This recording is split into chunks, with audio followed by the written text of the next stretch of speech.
మంచిది. ఇప్పుడు విచారంగా ఉన్న వాళ్ళు చేతులు ఎత్తండి. ఎవరు లేరా? ఎవరు లేరా? ఇది గుర్తు పెట్టుకోండి, మనం మాట్లాడుకుందాం. మీలో ఎవరు విచారంగా లేరట, అందరూ ఆనందంగానే ఉన్నారట, అందరూ సంతోషంగానే ఉన్నారట, ఎవరు విచారంగా లేరట, ఎవరు బాధపడటం లేదట, ఎవరు శ్రమ పడటం లేదట. మీరు ఎంత గొప్ప వాళ్ళు గుర్తు పెట్టుకోండి. మనం ధ్యానం చేద్దాం. ధ్యానంలోకి వెళ్లే ముందుగా 2 మాటలు చెప్తాను. మానవుడు ఎందుకు శ్రమలు అనుభవిస్తూ ఉన్నాడు? మనుష్య కైకి క్లేశ అనుభవ వచ్చి సర్వశక్తుడైన దేవుణ్ణి తెలుసుకున్న తరువాత, సర్వశక్తివాన్ పరమేశ్వరుకు జగలవుతారే, ఆయన నమ్ముకున్న తరువాత కూడా ఆయన బిడ్డలమైన మనకు ఎందుకు శ్రమలు కలుగుతున్నాయి? వచ్చి క్రైస్తవుడు శ్రమ పడుటలో క్రిస్టియన్ క్లేశ భోగ 2 విధాలుగా ఉంటారు. మొదటి రకం గుంపు వాళ్ళు ఎలా ఉంటారు అంటే, వాళ్ళకు శ్రమ వచ్చినప్పుడు దేవుని యొక్క మహాకృపను బట్టి, మహానుగ్రహం ద్వారా, ఆయన యొక్క ప్రేమను బట్టి, ప్రేమ ద్వారా వారు ఆ శ్రమలో నుండి బయటపడి దేవుడిని స్తుతిస్తూ ఉంటారు. ప్రభుకు స్తుతి కొరుతివే. మరొక గుంపు కూడా ఉన్నారు. మీరు ఎలా ఉంటారో తెలుసా? మీరు తాము సుఖంగా బ్రతకాలని ఉన్నా, వారు హాయిగా బ్రతకడానికి అన్ని అవకాశాలు ఉన్నా, వాళ్ళు సుఖముగాను హాయిగాను ఉండుటకు ఇష్టపడక, సుఖభోగ కొరి ఆరామ ఇచ్చా కొరి తమ శరీరాలను నలగొట్టుకుంటూ, శరీరకు చూడ కొరి ప్రభువు కొరకు, సంఘము కొరకు, ప్రభు నిమంతే మండలి నిమంతే బాధలు పడి చనిపోతారు. బాధపై శవను కొరిజివే. వీరు ఏమనే సర్వశ్రేష్టమైన గుంపు, సర్వశ్రేష్ఠ దళ, క్రైస్తవ సమాజానికే సర్వశ్రేష్టమైన గుంపు, క్రిస్టియ సమాజ నిమంతే సర్వశ్రేష్ఠ దళ. ఎందుకు అంటున్నాను అంటే, ఈ మాట వారు ప్రతిరోజు తమను తాము సిలువ వేసుకుంటూ ప్రత్యేక దిన తమ ఆత్మ పునరుత్థానం కోసం, ఆత్మ వృద్ధి కోసం, ఆత్మ వృద్ధి నిమంతే తాపత్రయపడుతూ చేష్ట కొరి ఆ శ్రమలలోనే బ్రతుకుతూ ఉంటారు.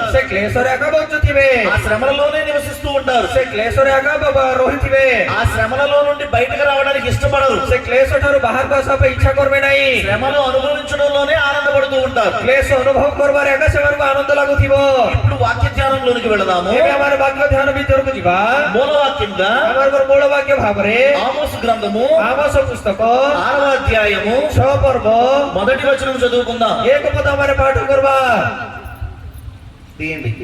సమస్త ఖొలంతు ఆమోస్ 6వ పర్వ ତାର 1 ପଦ. అక్కడ ఉన్న మాట ఏమిటో తెలుసా? సియోనులో ఉన్న వారికి, సియోనులో నిర్విచారముగా ఉన్న వారికి శ్రమ అంటూ వాక్యం పోషిస్తుంది. సియోనులో ఉన్న వారికట ఏ విచారము లేకుండా ఉన్నారట. వాళ్లకు శ్రమ అట. బైబిల్ గ్రంథము, బైబిల్ గ్రంథం ప్రజలందరినీ కూడా 3 రకాలుగా విభజిస్తుంది. సమస్త లోకమానకు 3 భాగాలు విభక్త కరుచి. మొదటి రకం వాళ్ళు, ప్రథమ రకము బబులోను కుమార్తెలు అంటున్నారు. బాబిలోను కన్యాగణ బలి కుహాଯାଉଛି. వీళ్ళు లోక సంబంధమైన జనాంగం. ఎవరు జగత సంబంధీయ లోకమానే. వీళ్ళకు దేవుడు ఉన్నాడు అన్న గ్రహింపు కూడా ఉండదు వీళ్ళకి. ఏమను ప్రభు వచ్చి బల విషయ మధ్య జోడానోతివ.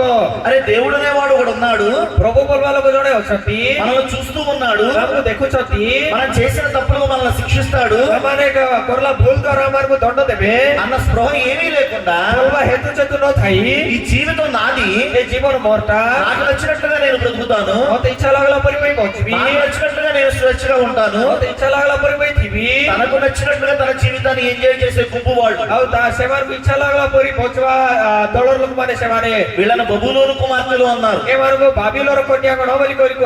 రెండవ రకం వాళ్ళు ఉన్నారు. వీళ్ళను యెరూషలేము కుమార్తెలు అన్నారు. వీళ్ళు దేవుడిని నమ్ముకున్న వారే, ప్రభుకు విశ్వాసం. ప్రతి ఆదివారం దేవుని మందిరానికి వచ్చేవారే, ప్రత్యేక రూపాయలు ప్రభు మందిరం వాళ్ళకు కూడా దేవుడు అంటే భక్తి ఉంది. ప్రభు వల్ల భక్తి వచ్చి దేవుడు అంటే భయం కూడా ఉంది. ప్రభు గుణమో బలమో దేవునికి సమర్పించే గుణం కూడా ఉంది వాళ్ళకి. କିଛି ହେଲା ମଧ୍ୟ ପ୍ରଭୁକୁ ଦାନ ଦେବା ଗୁଣ ମଧ୍ୟ ଅଛି। అయితే టూ మచ్ గా భక్తి చేయకూడదు అనుకుంటారు. ହେଲେ ସେମାନେ ଅଧିକ ଭକ୍ତି ବିଷୟ ଭଲ ନାହିଁ ବୋଲି କରି ଭାବେ। ఉపవాసాలు అవి చేయనవసరం లేదులే అనుకుంటారు. ଉପାସ ନ କରିଲେ ବିଷୟ ଚଳିବ ବୋଲି କରି ଭାବେ। మనం అనుదినము సిలువ అనుభవించిన అవసరం లేదులే అనుకుంటారు. ଆମର ପ୍ରତ୍ୟେକ ଦିନ କ୍ରୁସ୍ ଅନୁଭବ କରିବାର ଦରକାର ନାହିଁ ବୋଲି ଭାବେ। వీళ్ళని ఏమంటారు అంటే నామకార్థ క్రైస్తవ గుంపు అంటారు. ଏମାନଙ୍କୁ କଣ ବୋଲି କରି କହିବେ ବୋଲେ ନାମଧାରୀ ଖ୍ରୀଷ୍ଟିଆନ ଲୋକମାନଙ୍କର ଦଳ ବୋଲି କରି କହିବେ। మరొక మూడవ గుంపు ఉంది. ଆହୁରି ଗୋଟେ ତୃତୀୟ ଦଳ ଅଛି।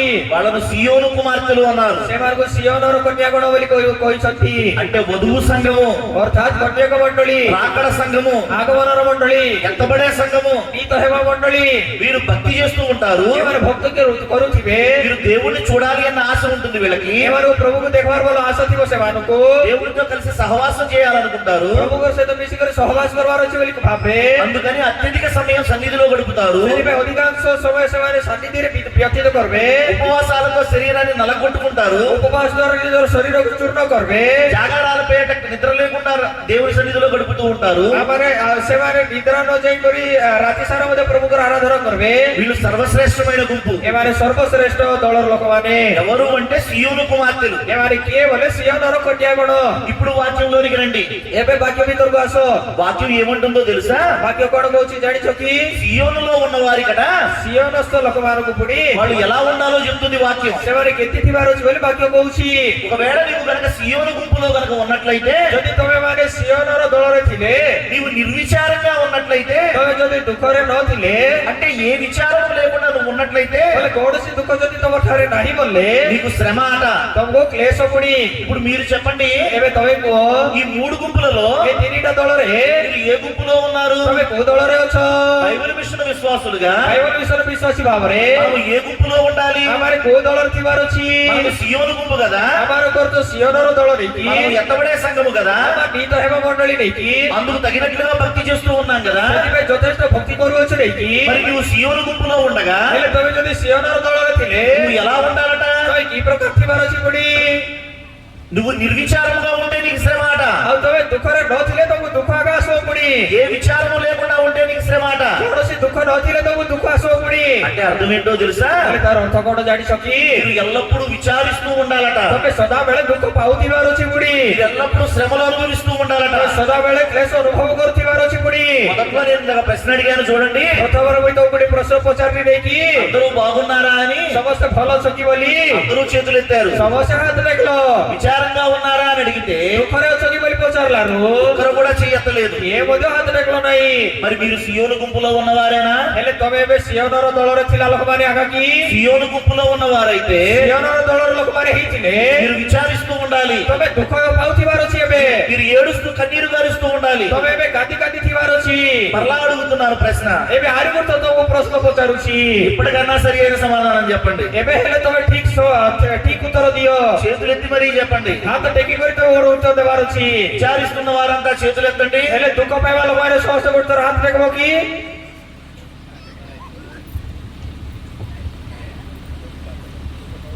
మీకు నా బోధ అర్థం కాలేదా? ତମେ ଉଦ୍ଦେଶ୍ୟ ବୁଝିପାରୁନ ନାହିଁ କି?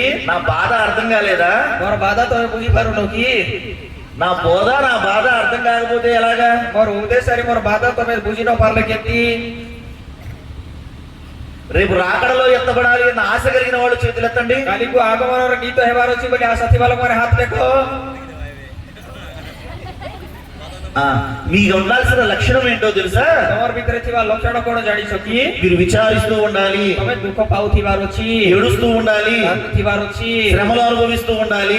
ଅନୁଭବ କରୁଥିବାର ଅଛି। మీకు ఇష్టం ఉండదు, ତମକୁ ଇଚ୍ଛା ନଥିବ, అయినా సరే శ్రమ అనుభవించాలి. ହେଲେ ମଧ୍ୟ କ୍ଲେଶ ଅନୁଭବ କରିବାର ଅଛି। దేవుడు నాకు ఇలాగే చెప్పమన్నాడు, ପ୍ରଭୁ ମୋତେ ଏମିତି ଆଗ କୋ ବୋଲି କରି କହିଛନ୍ତି, కాబట్టి నేను ఇలాగే చెబుతాను. ସେଥିପାଇଁ ମୁଁ ଏମିତି ଆଗ କହିବି। మీకు నచ్చినా నచ్చకపోయినా, ତମକୁ ଇଚ୍ଛା ଲାଗଲେ କି ନ ଲାଗଲେ, మీరు శ్రమలు అనుభవించినా అనుభవించకపోయినా, କ୍ଲେଶ ଅନୁଭବ କରଲେ କି ନ କରଲେ,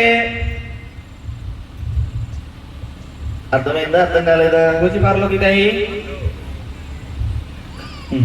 ఇప్పుడు చూడండి, ଏବେ ଦେଖ, విలాప వాక్యములు మొదటి అధ్యాయములోను, ଆଉ ବିଳାପ ପ୍ରଥମ ପର୍ବ, నెహెమ్యా గ్రంథము మొదటి అధ్యాయములోను ନିହିମିୟର ପ୍ରଥମ ପର୍ବରେ ఈ సియోను గుంపు గురించిన మాటలు కొన్ని కనబడుతూ ఉంటాయి మనకి. ఈ సియోନର ଦଳ ବିଷୟରେ କେତେଟା କଥା ଆମେ ଦେଖିପାରିବୁ। యెరూషలేము ప్రాకారాలు కూలిపోతున్నాయట, ଜେରୁସାଲେମର ପ୍ରାଚୀର ଭଗ୍ନ ହେଉଅଛି, సియోను మార్గాలు విలపిస్తూ ఉన్నాయట, ସିଓନର ମାର୍ଗ ସବୁ ବିଳାପ କରୁଅଛି, సియోను మార్గాలన్నీ కూడా తగలబడుతూ ఉన్నాయట. ସିଓନର ମାର୍ଗ ସବୁ ମଧ୍ୟ ଜଳି ଯାଉଅଛି। ఇంత జరుగుతూ ఉంటే ଏତେ ଘଟୁଥିଲେ ఎవ్వరూ కూడా కన్నీరు గార్చడం లేదట. କିଏ ମଧ୍ୟ ଅଶ୍ରୁ ବୁହାଉନାହାନ୍ତି। యోవేలు గ్రంథం మొదటి అధ్యాయానికి వచ్చేసరికి ଜୟେଲ ପୁସ୍ତକ 1 ପର୍ବ ଆସିଲା ବେଳକୁ దేవుడు అక్కడ సంఘాన్ని ఒక తోటతో పోలుస్తూ మాట్లాడతాడు. ପ୍ରଭୁ ସେ ଜାଗାରେ ମଣ୍ଡଳୀକୁ ଗୋଟେ ତୋଟ ସହିତ ତୁଳନା କରି କହୁଅଛନ୍ତି। సంఘముని ఈ తోటలోనికట ଆଉ ମଣ୍ଡଳୀ ବୋଲ ଏ ବଗିଚାକୁ కొన్ని గొంగళి పురుగులు ప్రవేశించాయట. ଆଉ କେତେଟା ଶାଗୁଣ ପୋକମାନେ ପ୍ରବେଶ କଲେ। పచ్చగా ఉన్న ఈ తోటను, ଆଉ ସବୁଜ ଭାବରେ ଦୁଷ୍ମା ସେ ଜାଗାକୁ, పచ్చగా ఉన్న ఈ సంఘాన్ని ଆଉ ସବୁଜ ଭାବରେ ଦେଖାଯିବ ଏ ମଣ୍ଡଳୀକୁ ఈ గొంగళి పురుగులు తినివేస్తున్నాయట. ଏ ଶାଗୁଣ ପୋକମାନେ ଖାଇ ପକାଉଛନ୍ତି। ఆ తర్వాత కొన్ని పసర పురుగులు వచ్చాయట. ଆଉ ତାର କେତେଟା କୀଟ ପତଙ୍ଗ ଆସିଲେ। అక్కడ ఇక్కడ మిగిలిపోయిన పచ్చదనం ఏమన్నా ఉంటే ଆଉ ଏଇ ଜାଗାରେ ସେ ଜାଗାରେ ଯଦି କୋଉ ଜାଗାରେ ସବୁଜ ଶାଖା ଯଦି ବଳକା ରହିଗଲା, ఈ సంఘంలో ఈ తోటలో ఇంకా ఏమన్నా పచ్చదనం మిగిలి ఉంటే ଏ ମଣ୍ଡଳୀ ବୋଲବା ଏ ବଗିଚାରେ କିଛି ମଧ୍ୟ ଆହୁରି ତୃଣ ଯଦି ଅଛି, దానిని కూడా ఆ పసర పురుగులు తినివేశాయట. ସେଇଟାକୁ ମଧ୍ୟ ସେ କୀଟ ପତଙ୍ଗ ଖାଇ ପକାଇଲେ। మరలా ఇంకా ఎక్కడో చివరిన కొంచెం పచ్చదనం మిగిలి ఉంటే ଆହୁରି କୌଣସି ଗୋଟେ କଣରେ ସବୁଜ ବିଷୟ ଦେଖାଗଲେ, ఈసారి మిడతలు వచ్చి ଏବେ ସେ ଛିଟିକା ମାରି ଆସି సంఘంలో ఉన్న పచ్చదనం అంతా తినేసాయట. ମଣ୍ଡଳୀର ସବୁ ସେ ତୃଣକୁ ଖାଇ ପକାଇଲେ। సంఘము అనే తోటను పాడు చేశాయట. ମଣ୍ଡଳୀ ବୋଲ ଏ ବଗିଚାକୁ ସବୁ ନଷ୍ଟ କରିଦେଲେ। ఇప్పుడు సంఘ కాపరి అయిన తోటమాలి ఏం చేయాలి? ଏବେ ମଣ୍ଡଳୀର ପାଳକ ହେଇଥିବା ଏ ବେଶ ପାଳକ କଣ କରିବାର ଅଛି? అయ్యో సంఘమంతా పాడైపోయిందే, ମଣ୍ଡଳୀ ସବୁ ଖରାପ ହେଇଗଲା, ఆ తోటంతా నాశనం అయిపోయిందే, ମୋର ବଗିଚା ସବୁ ନଷ୍ଟ ହେଇଗଲା, అబద్ధ బోధల వల్ల నాశనం అయిపోయిందే, ମିଥ୍ୟା ଉପଦେଶ ଦ୍ୱାରା ସବୁ ନଷ୍ଟ ହେଇଗଲା, శరీర కార్యాల వల్ల నాశనం అయిపోయిందే, ଶରୀର ସମ୍ବନ୍ଧୀୟ କାର୍ଯ୍ୟ ସବୁ ନଷ୍ଟ ହେଇଗଲା, లోక సంబంధమైన ఆచారాల వల్ల నా సంఘం పాడైపోయిందే ଜଗତ ସମ୍ବନ୍ଧୀୟ ଅଭ୍ୟାସ ଯୋଗୁଁ ମୋର ମଣ୍ଡଳୀ ନଷ୍ଟ ହେଇଗଲା అని బాధపడుతూ ఏడుస్తూ ఏం చేశాడో తెలుసా? ବୋଲି ସେ ଦୁଃଖ ହେଇକରି କଣ କରଲା ଜାଣିଛ କି? మరలా తోటను వికసింపజేయాలి అని, ପୁନର୍ବାର ସେ ବଗିଚାକୁ ଭଲ ଭାବରେ କରବାର ଅଛି ବୋଲି, మరలా సంఘాన్ని బ్రతికించుకోవాలి అని, ଆରି ମଣ୍ଡଳୀକୁ ସେ ବଚାଇବାର ଅଛି ବୋଲି, మరలా వాక్యము అనే విత్తనాలను విత్తుతూ ఉన్నాడు. ଆରି ବାକ୍ୟ ବୋଲ ବିହଣ ଗୁଣ ଅଛି। అయితే ఈసారి పైనుండి కూడా, ହେଲେ ଏଥର ଉପର ଠାରୁ ମଧ୍ୟ, ఆకాశము నుండి కూడా, ଆକାଶ ଠାରୁ ମଧ୍ୟ, దేవుని నుండి కూడా ପ୍ରଭୁଙ୍କ ଠାରୁ ମଧ୍ୟ ఎటువంటి సహకారము కూడా అందడం లేదు దేవుని సేవకుడికి. କାହିଁକି ବୋଲେ ପ୍ରଭୁଙ୍କର ଦାସକୁ ସାହାଯ୍ୟ ମଧ୍ୟ ମିଳୁନାହିଁ। ఆకాశం అంతా ఇత్తడిగా మారిపోయింది, ଆକାଶ ସବୁ ମଧ୍ୟ ପିତ୍ତଳମୟ ହେଇଗଲା, పైనుండి వర్షం కురవడం లేదు, ଉପର ଠାରୁ ବର୍ଷା ବୃଷ୍ଟି ହେଉନାହିଁ, సువార్త అనే వ్యవసాయం అనేది వికసింపలేదు, ସୁସମାଚାର ବୋଲବା ଚାଷ ସେଟା ପ୍ରତିଫଳ ହେଉନାହିଁ। సేవకుడు గొంతెత్తి ఏడుస్తూ ఉన్నాడు, ଆଉ ସେବକ ବହୁତ ରୋଦନ କରୁଅଛି, సేవకుడు గుండెలు బాదుకుంటూ ఉన్నాడు. ଆଉ ପ୍ରଭୁଙ୍କର ଦାସ ସେ ଛାତି ପିଟିକି କରି କାନ୍ଦୁଛି।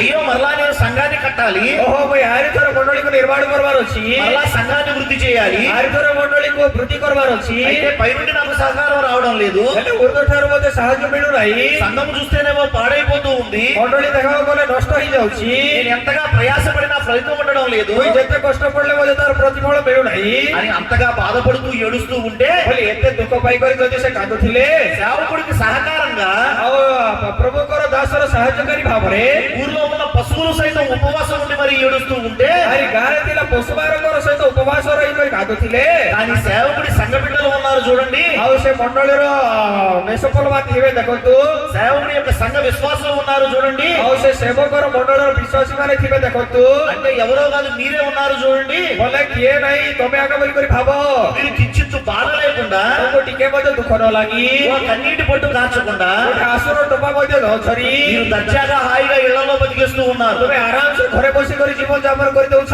సువార్త అనే వ్యవసాయాన్ని ముందుకు తీసుకువెళ్ళాలి అని, ସୁସମାଚାର ବୋଲବା ଚାଷକୁ ଆଗକୁ ବଢାଇବାର ଅଛି ବୋଲି, సేవకుడికి సహకారుగా ఉండాలి అని, ପ୍ରଭୁଙ୍କର ଦାସକୁ ସାହାଯ୍ୟକାରୀ ଭାବରେ ଥିବାର ଅଛି ବୋଲି, మేము కూడా ప్రయాసపడాలి, ଆମମାନେ ମଧ୍ୟ ପ୍ରୟାସ ପଡବାର ଅଛି, మేము కూడా కన్నీరు కార్చాలి. ତମେ ମାନେ ମଧ୍ୟ ଅଶ୍ରୁ ଜଳ ବୁହାଇବାର ଅଛି। సంఘం పట్ల నాకు కూడా భారం ఉంది, ఆ ମଣ୍ଡଳୀ ପ୍ରତି ମୋର ମଧ୍ୟ ଗୋଟେ ଭାର ଅଛି, సంఘం పట్ల నాకు కూడా ఒక వేదన ఉంది, ମଣ୍ଡଳୀ ପ୍ରତି ମୋର ମଧ୍ୟ ଗୋଟେ ଭାର ବେଦନା ଅଛି, అన్న స్పృహ ఏమీ లేకుండా ଆଉ କିଛି ମଧ୍ୟ ଚଳନ ନଥାଇ ఆదివారం వస్తే చాలు ରବିବାର ଦିନ ଗଲେ ହେଲା, దేవుని మందిరానికి వస్తారు దర్జాగా ଆଉ ଆରାମ ସେ ଗୀର୍ଜା ଘରକୁ ବାହାରି ଆସିବ చక్కగా కనబడి వెళ్ళిపోతారు అంతే ଆଉ ବଢିଆରେ ସୁନ୍ଦର ହେଇକି ଦେଖାଇ କରି ବାହାରି ଯିବ మిగిలిన 6 రోజులు కూడా ବଳକା ଥିଲା 6 ଦିନ దేవుని సంఘాన్ని గురించి కానివ్వండి ପ୍ରଭୁଙ୍କର ମଣ୍ଡଳୀ ବିଷୟରେ ହେଉ దేవుని సేవ గురించి కానివ్వండి ପ୍ରଭୁଙ୍କର ସେବା ବିଷୟରେ ହେଉ దేవుని సేవకుడి గురించి కానివ్వండి ପ୍ରଭୁଙ୍କର ସେବକ ବିଷୟରେ ହେଉ ఏ మాత్రం ఆలోచన ఉండదు କିଛି ମଧ୍ୟ ଆଲୋଚନା ଥିବ ନାହିଁ బ్రతుకు మీ ఇష్టం అన్నట్లుగా బ్రతికేస్తూ ఉంటారు ତମର ଜୀବନ ତମର ଇଚ୍ଛା ବଲା ପରି ତମେ ଯେ ପଚି ପକାଉଥିବ మీ అందరికీ కూడా ఒక సత్యాన్ని ఇప్పుడు చెప్పబోతూ ତମ ఉన్నారు ସମସ୍ତଙ୍କୁ ଗୋଟେ ସତ୍ୟତା ବି ତମକୁ କହିବାକୁ ଯାଉଅଛି అది బుర్రలోకి ఎక్కించుకోండి ଆଉ ସେଇଟା ତମର ମୁଣ୍ଡ ଭିତରେ ଟିକେ ପୁରାଅ అందరూ ఏమంటారో తెలుసా ତମେ ସମସ୍ତେ କଣ କହିବ ଜାଣିଛ କି దేవుడు ఏదో మేలు చేస్తాడు అని ପ୍ରଭୁ ଆମକୁ ଉପକାର କରିବେ ବୋଲି దేవుడు ఏదో ఆశీర్వదిస్తాడు అని ପ୍ରଭు ଆମକୁ ଆଶୀର୍ବାଦ କରିବେ ବୋଲି దేవుడి సన్నిధికి వస్తూ ఉన్నారు కదా ପ୍ରଭୁଙ୍କର ସାନ୍ନିଧ୍ୟକୁ ଆସୁଛନ୍ତି କି ఇక్కడికి వస్తే ଏ ଜାଗାକୁ ଆସିଲେ ఆ పని జరుగుతుంది ଆମର କାମ ସଫଳ ହେଇଯିବ ప్రార్థనా విన్నపాలు నెరవేరుతాయి ଆମର ପ୍ରାର୍ଥନା ସବୁ ସଫଳ ହେବ దేవుడు మమ్మల్ని ఆశీర్వదిస్తాడు ପ୍ରଭୁ ଆମକୁ ଆଶୀର୍ବାଦ କରିବେ అని ఎంతో ఆశగా వస్తూ ఉన్నారు కదా ବୋଲି କେତେ ଆଶା କରି ଆସୁଛନ୍ତି କି ఈ మాట మీ మనసులోకి తీసుకోండి ଏଇ କଥା ତମର ମନ ଭିତରେ ଟିକେ ପୁରାଅ మీలో ఏ పాపము లేకపోయినా ତମର ଭିତରେ କୌଣସି ପାପ ନଥିଲେ ମଧ୍ୟ మీలో ఏ భ్రష్టత్వము లేకపోయినా ତମର ଭିତରେ କୌଣସି ଭ୍ରଷ୍ଟତା ନଥିଲେ ମଧ୍ୟ మీరు ఎవరికి ఎప్పుడు ఏ అన్యాయము చేయకపోయినా ତମେ କାହାକୁ କେବେ ମଧ୍ୟ ଅନ୍ୟାୟ ନ କରିଥିଲେ ମଧ୍ୟ మీరు ఎవరి ఉసురు పోసుకోకపోయినా ତମେ କାହାର କଥାବାର୍ତ୍ତା ନ ହେଲେ ମଧ୍ୟ దేవుడు మీకు ఎప్పుడు కూడా ఈ శ్రమలను అనుగ్రహిస్తూనే ఉంటాడు ପ୍ରଭୁ ସଦାବେଳେ ତମ ନିମନ୍ତେ କ୍ଲେଶ ଅନୁଭବ କରୁଥିବେ ఎందుకు వస్తున్నాయి నాకు ఈ శ్రమలు କାହିଁକି ଏ କ୍ଲେଶ ମୋତେ ଆସୁଛି ఒక శ్రమ వెంట ఒక శ్రమ ఎందుకు వస్తూ ఉంది నాకు ଗୋଟେ କ୍ଲେଶ ପରେ ଆଉ ଗୋଟେ କ୍ଲେଶ ମୋତେ କାହିଁକି ଆସୁଛି దేవుడు ఆశీర్వదిస్తాడని ఆయన దగ్గరకు వచ్చాము ପ୍ରଭୁ ଆଶୀର୍ବାଦ କରିବେ ବୋଲି ତାଙ୍କ ନିକଟକୁ ଆସିଲୁ కానీ శ్రమలు ఏమిటి ఒకదాని తర్వాత ఒకటి వస్తున్నాయి ମାତ୍ର କ୍ଲେଶ କଣ ଗୋଟେ ପରେ ଗୋଟେ ଆସୁଛି అర్థం కాకుండా ఉంటుంది మీకు ତମକୁ ବୁଝା ନ ଆପରି ଥିବ అయితే మీకు ఎందుకు వస్తున్నాయి తెలుసా శ్రమలు ହେଲେ ତମକୁ କ୍ଲେଶ କାହିଁକି ଆସୁଛି ଜାଣୁଛ କି మీకు ఎందుకు ఆశీర్వదింపబడలేకపోతున్నారో తెలుసా କାହିଁକି ତମେ ଆଶୀର୍ବାଦ ପ୍ରାପ୍ତ ହେଇପାରୁନ ଜାଣିଛ କି మీరు దేవుని పట్ల గాని ତମେ ପ୍ରଭୁଙ୍କର ପ୍ରତି ହେଉ దేవుని సంఘం పట్ల గాని ପ୍ରଭୁଙ୍କର ମଣ୍ଡଳୀ ପ୍ରତି ହେଉ దేవుని సేవకుడి పట్ల గాని ପ୍ରଭୁଙ୍କର ଦାସ ପ୍ରତି ହେଉ పాడైపోతున్న తోట పట్ల గాని ଆଉ ନଷ୍ଟ ହେଉଥିବା ସେ ତୋଟା ପ୍ରତି ହେଉ ప్రలాపించుచున్న యెరూషలేము గుమ్మముల పట్ల గాని ରୋଦନ କରୁଥିବା ଜେରୁସାଲେମର ସେ ଆଉ ଚୌକାଟ ପ୍ରତି ହେଉ కాలిపోతున్న సియోను గుమ్మముల పట్ల గాని ଆଉ ନଥିଲେ ଚାଲି ଯାଉଥିବା ସେ ସିଅନର ଦ୍ୱାର ସଦୃଶ ହେଉ మీకు ఎలాంటి విచారము లేదు ତ କୌଣସି ଦୁଃଖ ନାହିଁ ఎలాంటి భారము బాధ లేదు କୌଣସି ଭାର କି ବାଧା ନାହିଁ ఈ ఒక్క కారణం చాలు మీకు ଏ ଗୋଟେ କାରଣ ଯଥେଷ୍ଟ మీరు ఆశీర్వదింపబడలేకపోవడానికి ତମେ ଆଶୀର୍ବାଦ ନ ପାଇବା ପାଇଁ మీరు శ్రమ పడడానికి ତମେ କ୍ଲେଶ ଭୋଗବା ପାଇଁ మీరు అనుకుంటారు ତମେ ଭାବ నేను మంచివాడినే కదా ତମେ ଭଲ ଲୋକ ନେଇକି నాలో ఏ పాపము లేదు కదా ତା ଭିତରେ କୌଣସି ପାପ ନାହିଁ నేను ఏ తప్పు చేయడం లేదు కదా ତମେ ତ କିଛି ଭୁଲ କରୁନାହିଁ నువ్వు ఏ తప్పు చేయకపోయినా ତମେ କିଛି ଭୁଲ ନ କରିଲେ ମଧ୍ୟ నువ్వు ఏ పాపము చేయకపోయినా ତମେ କୌଣସି ପାପ ନ କରିଲେ ମଧ୍ୟ నీకు నీ సంఘం పట్ల ତମକୁ ତମର ମଣ୍ଡଳୀ ପ୍ରତି బాధ్యత లేదు ଦାୟିତ୍ୱ ନାହିଁ వేదన లేదు ବେଦନା ନାହିଁ బాధ లేదు ବାଧା ନାହିଁ ఈ సంఘము వృద్ధి చెందాలి అని ତମ ମଣ୍ଡଳୀ ବୃଦ୍ଧି ହେବାର ଅଛି ବୋଲି నశించిపోతున్న ఆత్మలను రక్షించాలి అని ବିନଷ୍ଟ ଆତ୍ମମାନଙ୍କୁ ରକ୍ଷା କରିବାର ଅଛି ବୋଲି ఆత్మల భారం ఏమీ లేదు నీ హృదయంలో ଆତ୍ମାର ଭାର ତମର ହୃଦୟରେ କିଛି ନାହିଁ అందుకే నీకు శ్రమలు కలుగుతూ ఉన్నాయి ସେଥିପାଇଁ କ୍ଲେଶ ଆସୁଅଛି ఎస్తేరు గ్రంథం 4వ అధ్యాయానికి వస్తే ଏଷ୍ଟର ପୁସ୍ତକ ଚାରି ପର୍ବରେ ଆସିଲେ మరి ఎస్తేరు అమ్మ మనకు కనబడుతూ ఉంటుంది ସେ ଜାଗାରେ ଏଷ୍ଟରକୁ ଆମେ ଦେଖିପାରିବୁ రాణి స్థానంలో మనకు కనబడుతూ ଆଉ ఉంటుంది ରାଣୀର ସ୍ଥାନରେ ଆମେ ଦେଖିପାରିବୁ ఎస్తేరు అమ్మ తండ్రి అయిన మొర్దెకై మనకు కనబడుతూ ఉంటాడు ଏଷ୍ଟରଙ୍କର ପିତା ହିତ ମର୍ଦ୍ଦୋଖୟ କହୁଛନ୍ତି అతడు యాజకుడి స్థానంలో మనకు కనబడుతూ ఉంటాడు ଯାଜକର ସ୍ଥାନରେ ଆମମାନଙ୍କୁ ଦେଖାଯିବେ ఇప్పుడు దేవుని సేవకుడైన మొర్దెకై వచ్చి అంటాడు ଏବେ ପ୍ରଭୁଙ୍କର ଦାସ ସହିତ ମର୍ଦ୍ଦୋଖୟ ଆସି କହୁଛନ୍ତି రాణి స్థానంలో ఉన్న ఎస్తేరమ్మతో అంటాడు ରାଣୀ ସ୍ଥାନରେ ଥିବା ଏଷ୍ଟରକୁ କହୁଛି అమ్మా నువ్వు గనక ମା ତୁଇ ଯଦି ఈ సమయంలో గనక మౌనంగా ఉన్నట్లయితే ଏ ସମୟରେ ନିରବ ଥିଲେ నీవును నీ ఇంటి వారు నశించిపోతారు అంటాడు ତମେ ଆଉ ତମର ଘର ଲୋକ ବିନଷ୍ଟ ହେବେ ବୋଲି କହୁଛି సొంత తండ్రి వచ్చి అంటున్న మాట ఈ మాట ନିଜର ବାପା ଆସିକରି କହିବା କଥା దేవుని సేవకుడు అంటున్న మాట ఈ మాట ପ୍ରଭୁଙ୍କର ଦାସ ଆସିକରି କହିବା କଥା నీవు ఈ సమయంలో గనక ତମେ ଏ ସମୟରେ మౌనముగా ఉన్న ఎడల ନିରବ ଥିଲେ మౌనముగా ఉన్న ఎడల ନିରବ ଥିଲେ నీవును నీ ఇంటి వారును ତୁମେ ଆଉ ତମର ଘର ପରିବାର ଲୋକ నాశనం అయిపోతారు ବିନଷ୍ଟ ହେବ ఏ ఎస్తేరమ్మ ఏం తప్పు చేసింది କାହିଁକି ଏଷ୍ଟର କିସ୍ ଭୁଲ କରିଥିଲା ఏ పాపం చేసింది କିସ୍ ପାପ କରିଥିଲା ఎంత భయంకరమైన మాట ఈ మాట ଏତେ ଭୟଙ୍କର କଥା ଏଇ କଥା ఎస్తేరమ్మ ఏమన్నా దైవద్రోహం చేసిందా ଏଷ୍ଟର ଈଶ୍ୱର ନିନ୍ଦା କରିଥିଲା କି దేశద్రోహం ఏమైనా చేసిందా ଦେଶକୁ ନିନ୍ଦା କରିଥିଲା କି